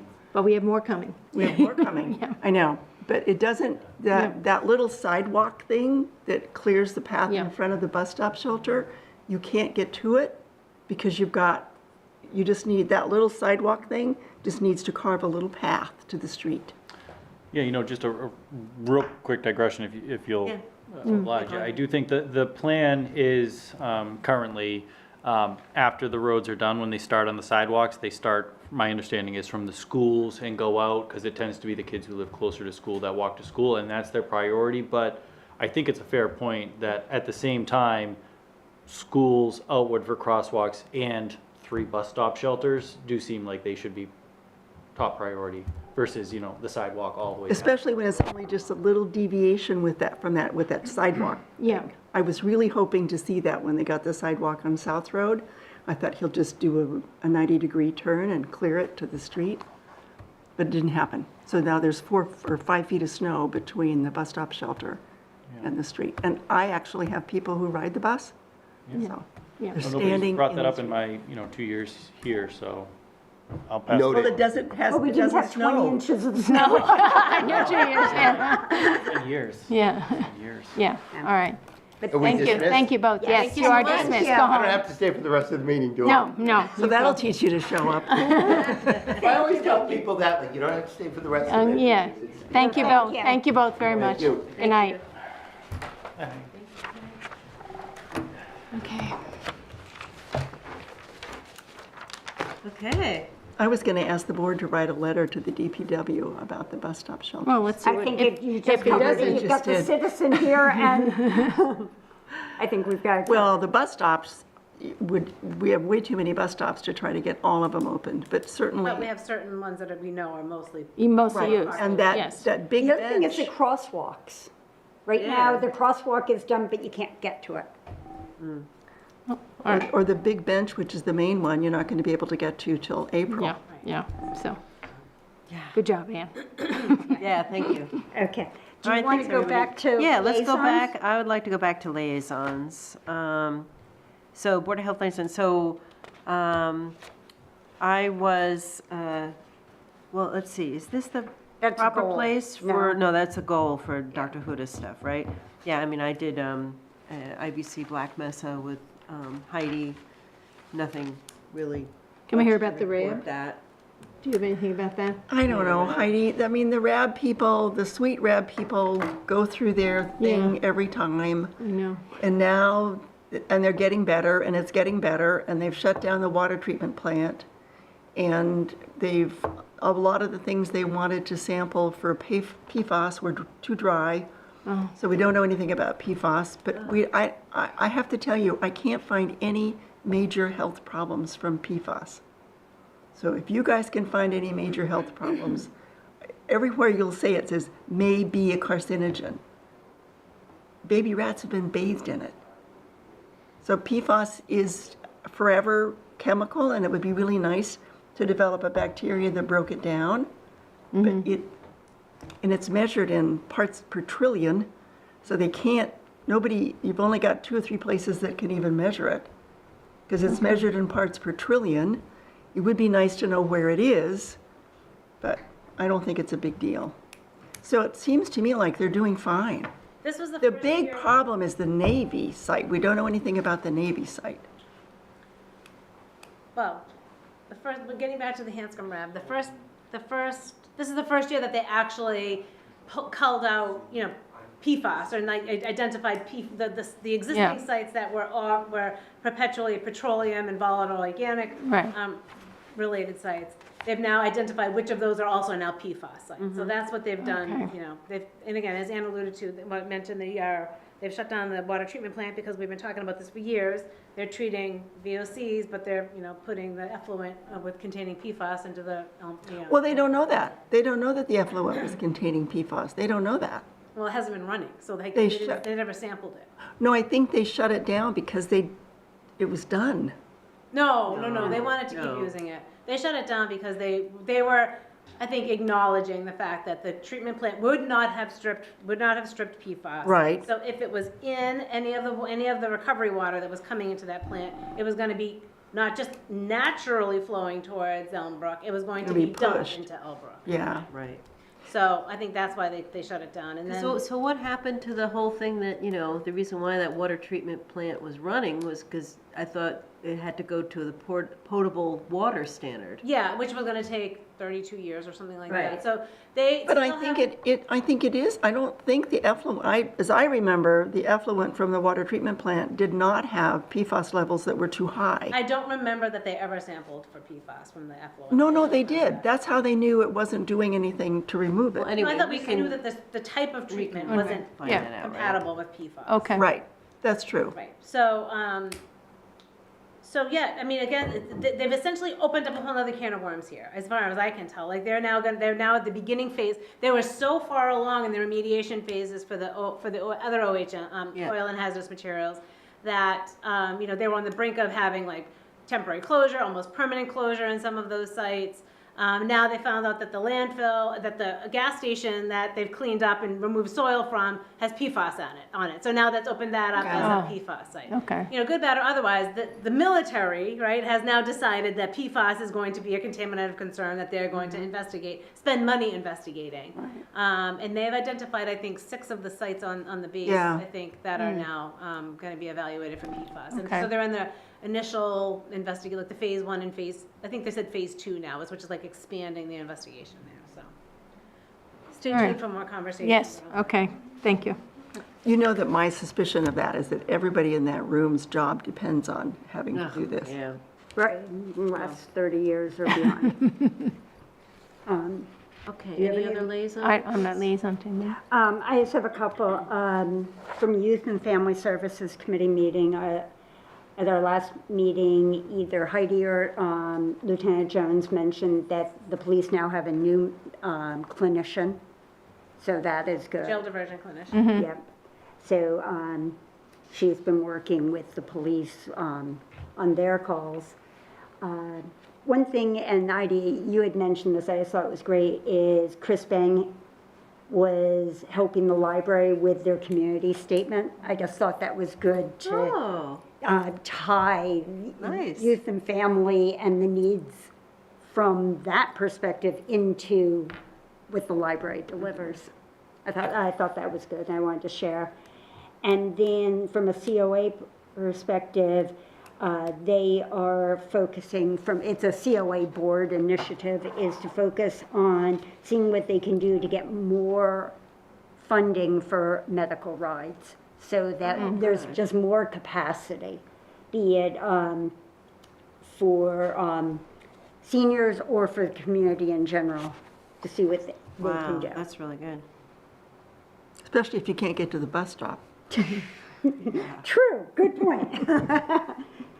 And then, not really a liaison from here, but Domestic Violence Services Network is offering training again, and I know that there are some people from Bedford going to that training. And it's advocate training for both people who want to be advocates and then partners Great, from the community. thank you. Okay, so we're done now with that reports, right? So now, do we want to go to number 5? Board of Health Rules and Regulation version 3. And from what I remember, it's because we updated our biosafety regs. Correct. Correct. And, So that's it. You've already seen the biosafety reg. Yep. All I did was adjust page numbers and make sure the table of contents coincided. Yep. So, I mean, it's nothing substantive. You've reviewed and seen all this stuff. Does that have to be a public meeting? I mean, It has to be, we have to approve you have to approve your regulations when they've been updated. and it doesn't Consolidated have to be a hearing? It doesn't have to be, these regulations don't have to be a The hearing? regulation itself, We was had a already, hearing. we had the hearing for. This is sort of a summary documentation of all of your regulations. You want a motion? yes, I move that the board approve the updated consolidated regulations. I'll second that. all in favor? Aye. Aye. Okay, 400. Thank you very much, everyone. Thanks for all the hard work on it. Yes, thank you. All right, so, all right, now we're to updates discussion of Board of Health goals. Do we want to go just in this order? Sure. So you want to start with gun violence prevention? I'll start and Yeah. then Maureen and Heidi chime in. We had a meeting today, Maureen, Heidi, and I, along with Lieutenant Jones, to talk about what we're going to do going forward. You know, like we've, in the past, had campaigns, we had a messaging campaign, we've had unwanted gun buyback program, we've had forums, and we are going to be kicking off a campaign again, focused on our messaging of agree to agree. So there are certain things that, no matter how a person feels about guns, there are things from a gun violence prevention that the community can agree on. And it's that type of messaging campaign through social media and through the regular channels. And then we're also going to look at doing more gun buybacks. Buybacks. Good. Either just with Bedford or also with the collaborative like we have in the past. And I think, Maureen, you had talked a lot about the Agree to Agree to Agree is a national campaign organization that's worked with the Ad Council, the National Ad Council, and we've vetted all these social media messages based on fact about gun violence prevention. So we're going to look at those and then see how to get them out on a regular, what's the word? regular cadence. Cadence, thank you, regular cadence, that wasn't my word, but yeah, go with that, regular cadence. And so more to come at another meeting after we meet in the next month to kind of finalize or come up with a plan. So it'll be like a yearly plan or a half-year plan, and then, Great. okay? All right, anything else on that? No. All right, so now we have the prevention control strategies for vector-borne diseases. I'll just talk a little bit about something that Jackie raised and we already discussed is just getting more signs at more trailheads. Yep. And also we're looking at, and again, Jackie mentioned this a bit, was more of an awareness campaign that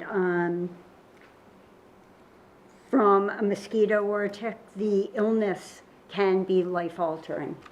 And just want people to understand, you know, like we're not just putting signs out because we want people to be aware. We want them to understand really Right, there's a the impact. life-altering aspect to this, it's serious. Correct. So those are a couple of things that we've been looking at to, if you think back to the framework that we had, it's what can we do? Right. to prevent. And some of that ties back to just communication, awareness, and education. Right, and I think we'll talk with Jackie more about this, but I think as we approach spring and summer, and people traveling to the Cape and the Islands, I think there needs to be some awareness about the alpha-gal syndrome with the Lone Star tick, you know, because I have a friend whose life has been totally altered by that, who lives on on Martha's Vineyard, now carries an EpiPen, you know, and so, and I think most of our residents are not aware of that, so. This is the meat allergy? Yes, yeah, and the dairy, yeah, the mammalian. So, so, and I think it's going to be on the rise, you know, and it'll probably be start moving up a little north, you know, I off think the ends. if we wanted to do something really useful, you would push the concept that every family in Bedford have 2 doses of doxycycline in their medicine cabinet. Well, that would be lovely to push, but physicians have to agree to prescribe that, Right. you know, and I'm not so sure that But that should be, we can, Yeah, I mean, I have to we say, can look at I that. mean, you know, the success story of just going to the, you know, the health, what is it called? Urgent care. Urgent care. Yeah. When I had a tick a couple of years ago, they gave it to me right away. how much did it cost? Didn't cost me anything. I've had people, I The haven't urgent done care, it. the urgent care visit, how much did Urgent it care. cost? Oh, because my insurance, What if you don't have insurance? You can just get a prescription called in by calling your doctor's office. You don't have Right. to be seen. So, Ooh, that's probably not universal. well, I'm saying the people I know that have called and said, I've had a tick bite, da, da, da, da, I live in Bedford, it's endemic in this area, they've called in a prescription for the prophylactic dose of doxycycline. Because the idea is you're not going to wait for a rash to come. Right. no. And I mean, it seems to me like it's the same logic as an EpiPen. People have EpiPens and they keep it with them. And it seems like, to me, if you're going to go somewhere and you get a tick and it's Saturday morning and you're camping, Oh, you want to say everyone should have it to take on a vacation, you're saying? or just in their medicine, yeah, Well, like an EpiPen. but then it becomes like, well, again, if you think if a doctor's not to prescribe when you just call on the phone, you say you've had a bite, I can't see them giving out prescriptions to have these medicines lying around.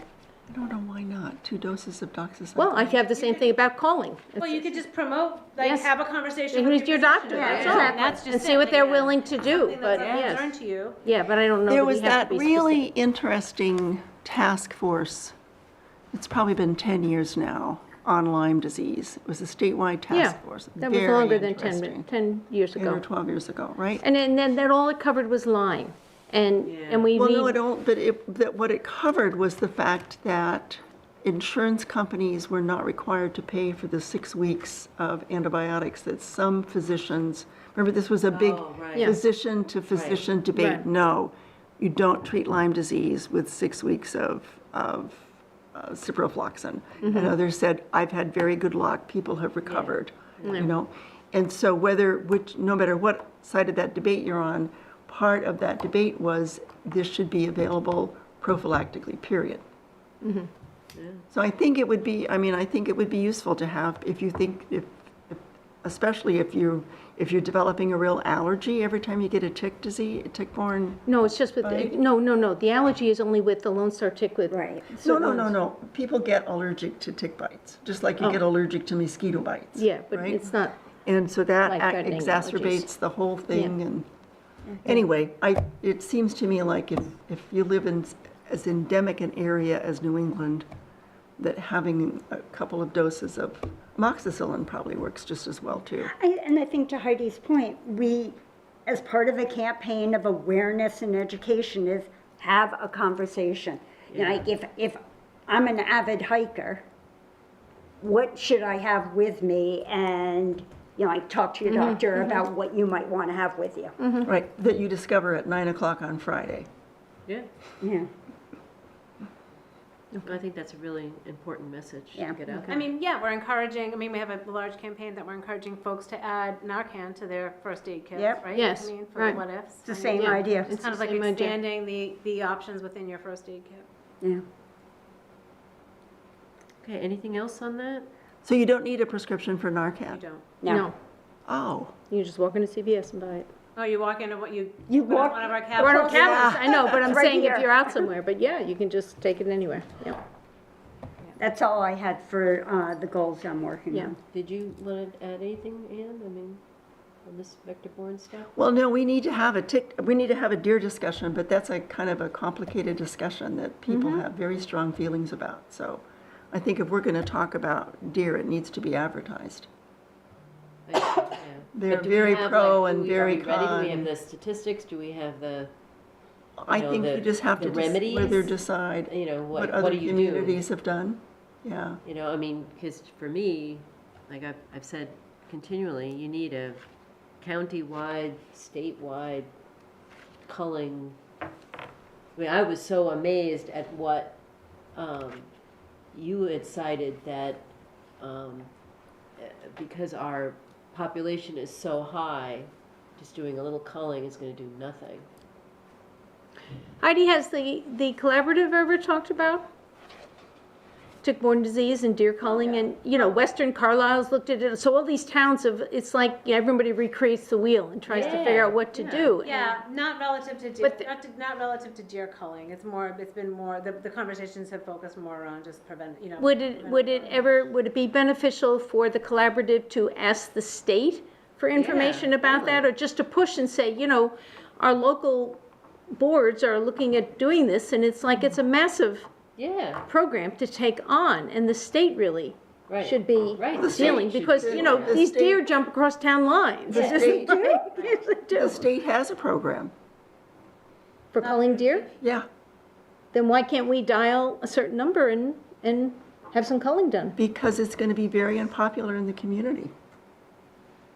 The state's program is to open up a week every year for deer hunting. And the state has found a way to recycle the venison and Right, give it to food banks. to food Okay, banks. well- No, it has but it's a conversation that's very touchy. And so if we're going to talk about it, we need to talk, you know, it needs to be advertised that we're going to have a deer talk. Well, And I people- think before we talk about it, we need to gather a lot of information. That's right. Then just go to the site on the state has a very good website, the state on deer culling. Mass Audubon has a really good site on deer culling. And can you send that to Heidi so she can, so we're all Just go looking to at the Mass same- Audubon's front page. But that way we can ensure that we're all looking at the same thing. If you send something to Heidi, she can push it out to all of us. I don't know that I have that link. Okay, yeah, I really feel it has to be a county, state thing. It can't be just one town. Yeah, well, they're working very hard. I mean, it is a county-state thing now. They're working very hard on it, but communities put up a lot of resistance.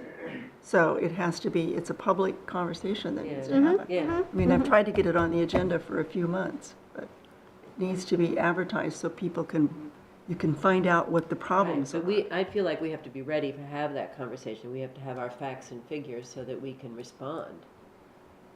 You know? And also in every other community, Weston, Carlisle, it was not just the Board of Health having the conversation. It was a task force in the town that included DPW, police, you know, all the Yeah. stakeholders in this, Right. you know, from a town organization Right. wise. So, Right. That's right. and that's really important, because you're right, it will fail if it's just us Right. saying it. Right. It would need to be, I think, conservation. Yep. You know, Yep, it's a whole Well, I coordinated think effort. you need to find out what the concerns are about it, and then you can figure out what you have to do to address those concerns. Right. But it needs to be a publicly advertised, we're going to talk about the deer population and then all the people who are worried about it. Okay. All right. Okay, so, enhancement of health-related communication. So I think, one thing that kind of tied, all right, we're almost out of time here, but, so I attended, January 5th meeting. It was a follow-up, on Dr. Huda's report on the, ultrafine particulate, study that she did. And the people who were there were people from Mothers Out Front. Don Brosniol was there. Dan. Alex Chatfield was there from MCAC. Margaret He's from Kopp- Lincoln, yeah. Lincoln, yeah. Margaret Kopp from HVAC, so Hanscom Field Air Advisory. Advisory She's the Committee Lexington chair, yeah. Corinne Dowd was there Yeah. from Mothers Out Front. Laura Goldenberg from League of Women Voters. Dr. Huda. Terrence Parker from Board of Selectmen. Janet Rothruck, Environmental Team Co-Chair. Mark Sandine, HATS Chair. Laura Sullivan from the Coalition to Stop Private Jet Expansion at Hanscom or Anywhere. Aaron Toffler, MCAC Executive Director. He was great. Katie Winchell, she was also from the Coalition Stop Private Jet. And then, yeah, and Heidi, I think you were. I was not present. Or, No, I forget, yeah. something, yeah. So anyway, Corinne Dowd was really the main person, I think, who really pulled all this together. And pretty much it was a discussion of, what kind of after action could we do?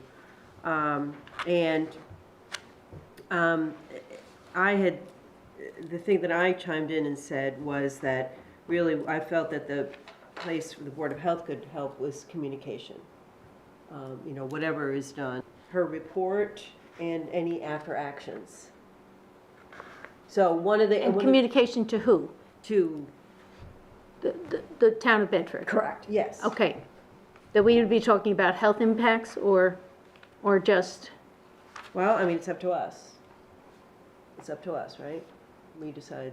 I mean, I think that's traditionally been your role, right? Right. It's kind Yeah. of like there's a problem that's identified. right, How can, we educate the community around either taking preventative measures or Right, okay, mitigation measures, yep. whatever the case may be. okay, so that's what I mean, talking about the health I, implications and I impacts, think that's okay. something that can Yep. be done now. I thought you were talking about the whole process and moving forward, and no, that's what I Well, want I mean- clarification on, okay. What would there 4 outcomes be to, really 4 like Yes. action items? Can we talk about what Yeah, are the what- other? Yes. Yeah. You want to? I know I wasn't there, but I know that there were 4. I know that. Oh, Well, so, some of the actions, Mark Sandine to share letter hats sent to Massport in 2024. That was very interesting, the Lexington guy. And I can send that to you guys, because in there, he specifically talks about monitoring, about continuing the ultrafine particle monitoring.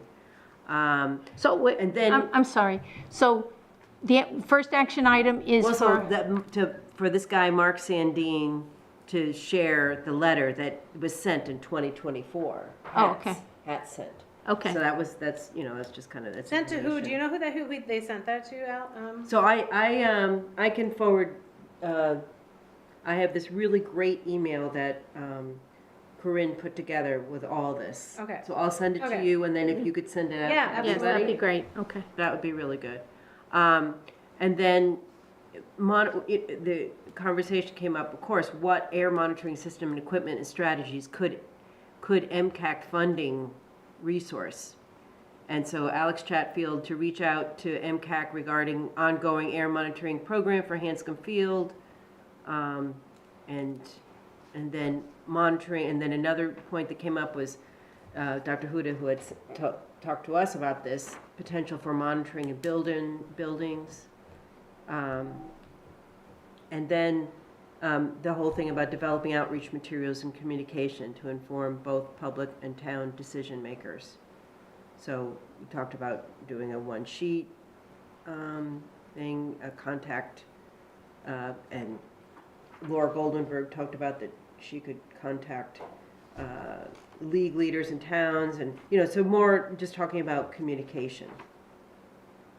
So I had a follow-up meeting with, as I think I mentioned during my report, was the MCAC liaisons from each of our Yeah. the 4 communities, Right. right? So that was on the day of the Monday of the snowstorm. So we, where I had just come in from like shoveling, 3 feet of snow.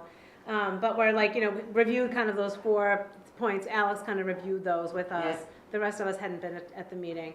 And consensus was, and one of the representatives, Ira, who lives in Concord, is actually the budget person for the MCAC. Like, he does the budget.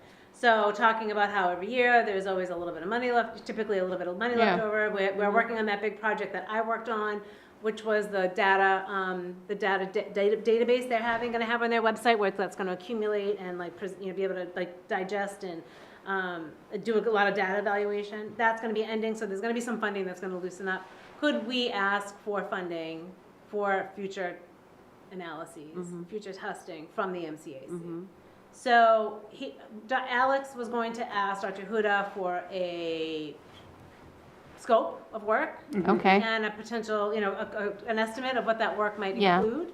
And I said, okay, make sure you get one that's like ending this year, right? And then Yes. think about like what you might look, if you wanted to do a whole year. I remember her saying she wanted a whole year, Yeah, right? right, She yes. had proposed, and I'm not sure if she mentioned this, she had proposed one stationary monitor, and then, at a minimum, one stationary monitor, and then one One monitor going that kind of around. moved. Moved around. Yeah, that's what she said to us last Yeah. time.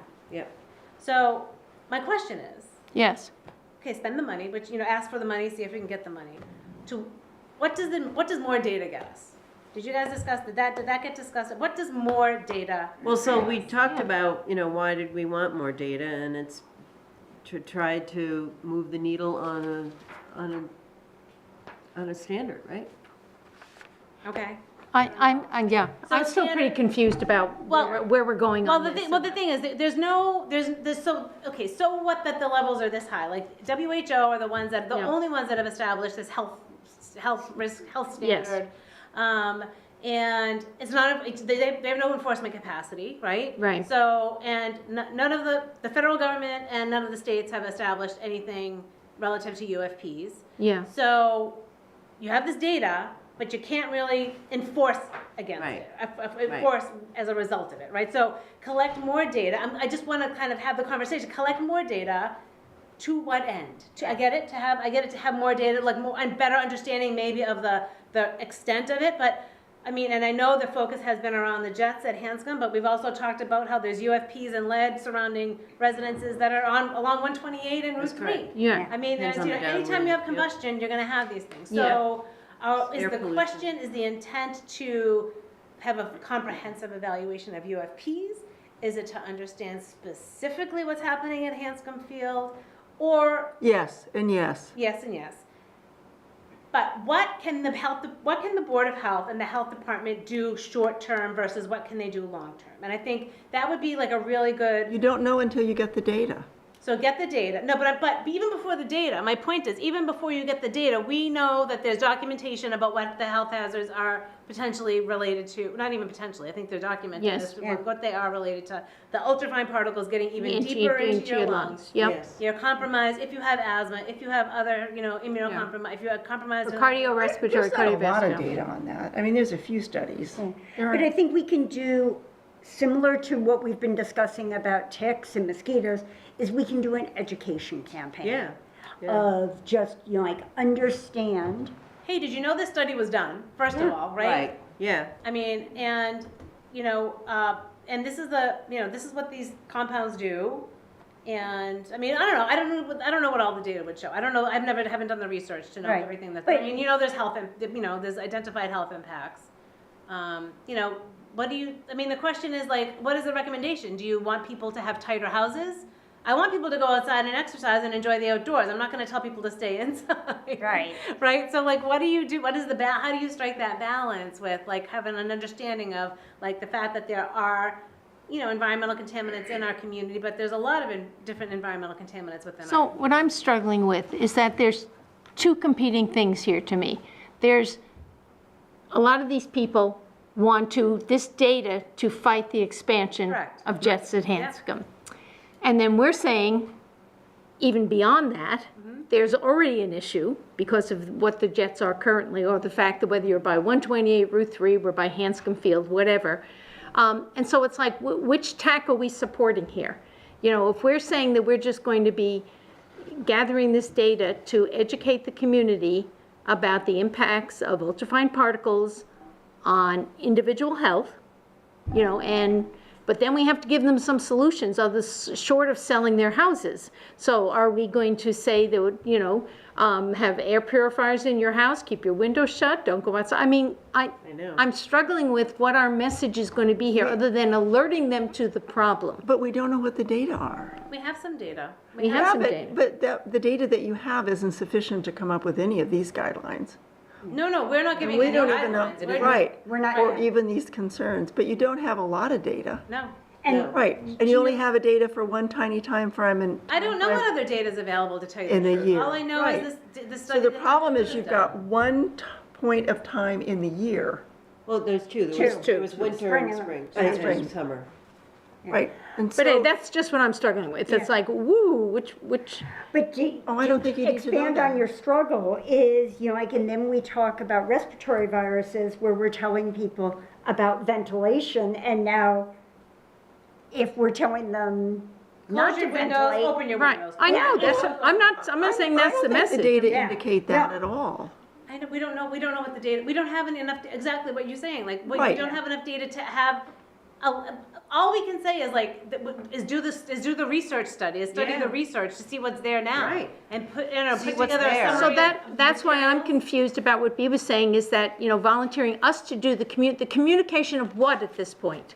Because right now, we're saying we have insufficient data to make any conclusions. So what is it we're alerting people to? I don't want to That be we're sending, studying these. just that gonna we're do it. studying. And the Right, they're study is studying. available, Right. because And people what are is still available already. asking. Yeah. So that's basically all. That's it. Yeah. Solutions here. 'cause And we're- all we can say is that, you know, the literature suggests that there's I don't think impacts you- of this. I don't know that you should say that. I think the literature is pretty weak. Well, I pull up sites all over the place that talk about ultrafine particles and impact on cardiovascular and respiratory health. Yeah, but it's not great.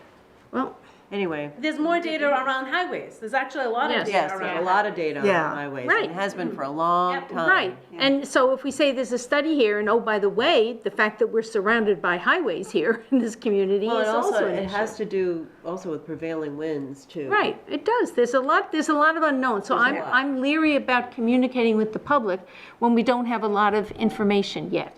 So that's think an that's example- what you tell the public. Yeah, I think an Is that we're example of our getting the information. communication is we brought Dr. Huda in to present to the community.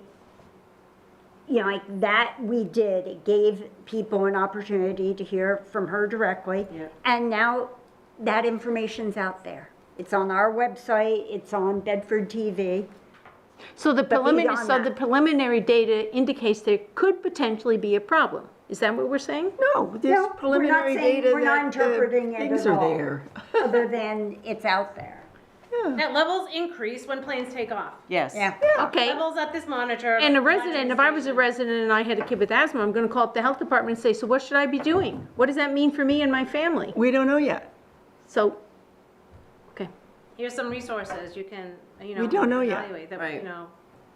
Okay. There's no standard, I mean, we're not gonna develop a standard on a local level, right? I mean, we just don't have the capacity for that of a. so if we're not gonna develop a standard, then why are we gonna put money and effort into air continuing to pollution. monitor? It's air pollution, and air pollution has been tied to so many things. No, I I think I it's understand that, but important we're looking specifically at the air pollution created by Hanscom Field. That's what she's monitoring, right? And so we're going to gather more data and more monitoring on that. To what end?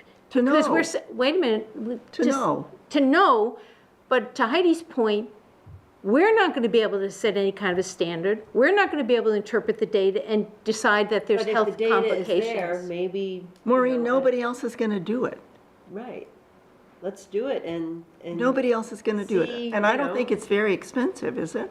But we're not doing it. We're. Well, it's the for liaison, exactly, the MCAC, the subgroup of, the 4 communities is looking to put together a proposal to see if MCAC will We'll spend fund the it. money on it. Okay. It's not our, Yeah. us, right. What's wrong Not if the we town. communicate that? Right. So why isn't there data? I thought that she had done extensive work and other people have at LAX and Logan in terms of ultrafine particles. There is data.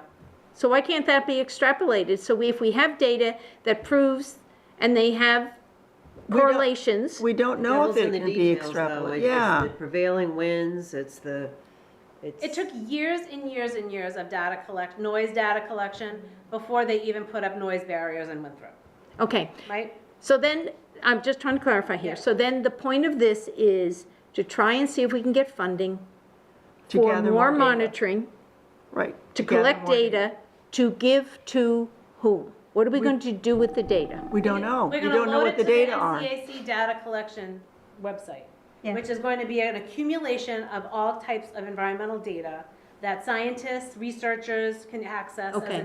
as a data source. Okay. To do further studies. All right. I just want to clarify, you're saying we're not doing it. It's the towns potentially Right. working through MCA. Yeah, and maybe supporting it, It's like not us. promote, like, Right. you know, saying that we're in favor of, you know, collecting more data, or as maybe there's fact sheets that come out or information that's available. We can dive into this a little bit, like, is there something that we could be providing to folks to let them know? Okay, that some of I'm just these- clarifying here, I'm Yeah. not trying to start, because No. when Dr. Huda was here, we were talking about the Board of Health, could we buy some I know, equipment? I Or know. that's, That was so, a that was the thing. last conversation I was Yes. part Yeah, of. no. So now it's Yeah. shifted, I'm just clarifying, We're this just is a gonna shift. we're gonna I think Okay. we realize it's the That's, communication piece that we that's, could do. okay, that's We're what I'm gonna put trying to up understand. big fans and blow it all away. Yeah. No, that's all. So our role, because we're pretty active, what we were suggesting that we I know. do Well, it's- after, it's- and now it's, It's really. It Morphing really into has something morphed, else. some- Okay, You know, I thank think you. into something all right, thanks. realistic. And while we're talking about communication, the other thing Yes. is, do you want to talk about the just driving? If you remember, there was a communications goal that Bea and I were working on, and it's really to drive more people to sign up for the health department alerts. Oh, yeah. Yeah. Because that is the way we push information out, and I use the we of the Board of Health, the Health Department, and then it gets picked up by other channels, be it social media, the Citizen, Right. and no, other that's- groups. Is it an email? You sign up for to your email. receive our note, every time we post something, we send out a notice. But can that If you're be, connected to us. can that be part of a larger, instead of us getting that message out? Really, the town needs to do it about all the alerts to send out. So it's not just us. There needs to be coordinated by, I don't know who in town is in charge of that, but it's so that people can choose, that whole list of choose the health, choose this. I think we can develop the messaging and Yes. develop the protocol and such, and Right. then we can Push just, it out, I yeah. can work with town management and work with Yeah, everybody. okay. I agree, like, Yeah. if you're gonna go onto the website and check a box of all the departments you wanna be connected with, you know, don't just go and check ours. If you're interested in Yes. knowing about the Yeah. roads and you want DPW, Right. then check DPW. Right, You're gonna get a lot of emails, so. Right, but we no, have but to the let town people needs know. to promote the fact that they have this, most people don't even know that you can go in and get alerts for any town department. And actually, you know, like for anyone listening on Zoom, Bedford TV, the Citizen, please sign up for the alerts. The e-alerts, the The e-alerts. alerts for the different departments that are pushing them out. I personally get them for a Yeah. number of different departments, including DPW and the Health Department. It really helps to keep people informed. Yes. Like my husband was so No. happy to hear about No, the trash. I think it's wonderful. So I don't know whether we get an article in the Citizen that just the town does, that writes something up and submits it to the Citizen. That's one place to start, that talks about all of, you We're know. getting head shakes from these. Yeah, I mean, that to me is the obvious Yeah. way to do this, and that, you know, that, so Yeah, for, in time. I'm not looking for any of these avenues to provide me with No. an agenda of work that I'm going to do. No, It's going to no. come out in our time. I'm trying to stop We're it. going to be working with interns potentially over the summer, and these are that'd be really great. great Okay. intern-type projects. They are. So I just Yes, want to clear yes. that Okay. this has to be methodical. Yes. And we Oh, have to be yes. collaborative with our other town departments, you. too. I think Okay. it's very important. okay. But in Again, the I was- interim, if people can sign up for the Yes, health in the- department yes. ones, Sign up for the please Please do. do that. Yeah, great. All right, I think we're done. Are we done? Are you gonna do any, I mean, are you making any statement, any consideration, any further conversation around the charter? Like, how are you, is there a next step for folks? We don't, Are you gonna wait till next meeting and like have a conversation, more See- further conversation, or? I don't know, because there will be a, I think he's Select hoping board somebody meeting. goes to the next select board meeting. yeah. That was his hope, right? no, I think we have to wait and see what they do. They're gonna Right. either Yeah. vote to No, but he put wanted this one of forward. us to be there. Oh, yeah, well, one of us can be there, but, no, he said he would do his best to represent. I think it'd be good if some of us were there Yeah, yeah. to remind him that that's what he needs to do. You don't But wanna write something to them, you wanna be a little. We haven't deliberated about it yet. We haven't decided what we want to write. I think So- we have to see what's on the warrant. Yeah, I mean, because, Wait to that point, okay. well, because he's claiming at the next board, they're going to vote on these warrant articles. And does it go in as stated here? Do they change it? He's going to, Or do they pull it? Do they We pull don't it? know. we don't know what they're going to do. So I think it's premature to write a letter about this now, unless you feel like we should write one to the select board before they vote on it. But I don't know how we do that before their next meeting, before they vote on the warrant articles. On Monday. Yeah. But the warrant's not closed yet. So, and I regret, I don't know when the what the date warrant is? closes. I think it's the 23rd of February, but I might be wrong on that. So we do have time, because we don't know if this is going to be taken up at Monday's meeting, the following Monday. We don't know. It's, the warrant is on the select board agenda each time. Right. Well, so if we pay attention, and if they decide to vote something, and it's something that we feel like we need to act on, can we have an emergency meeting before the closing of the warrant? When does the warrant close? I just, I'm not sure. I think it's the 23rd, but I don't know. Of February? Yeah. Yep. I'm sure I knew what. Because the only time we have to step in is if, as written, this goes forward. Right. Then we have to decide what we want to do about it, Right. if anything, you know. I thought you made it pretty clear tonight what you wanted to do about it. I thought that was really clear. I think, yeah. I didn't. I don't think there's anything else to, I mean, what else do you want to discuss? Well, actions that we might take if they bring this warrant to the floor. Right, well, we No, I could, know, but we could went write over a, that. I said, I mean, we could, right, we could write can a, object. have an amendment and bring it up on the floor. at Right, town write an meeting. amendment. I thought you wanted meant to write be it clear right to that the we select were- board. we No. knew what we could do. But I think we need to deliberate about what we want to do. Yeah, of course, Yeah, of so, course. All right, so So- kind of see how things transpire over the next few weeks. We can still have our March 2nd meeting. meeting, right. And if we need, for some reason, Something to in pull the one in interim, yeah. between, Okay. we We pull one can, in which will be between. around. Yeah, Sounds good. okay. Do you want a motion to adjourn? Yes. I move that we end the meeting of Monday, February 2nd, 2026 of the Board of Health. Seconded. All in favor? Aye. Thank you very much, everybody. Oh, Thank you, everyone. Thank you.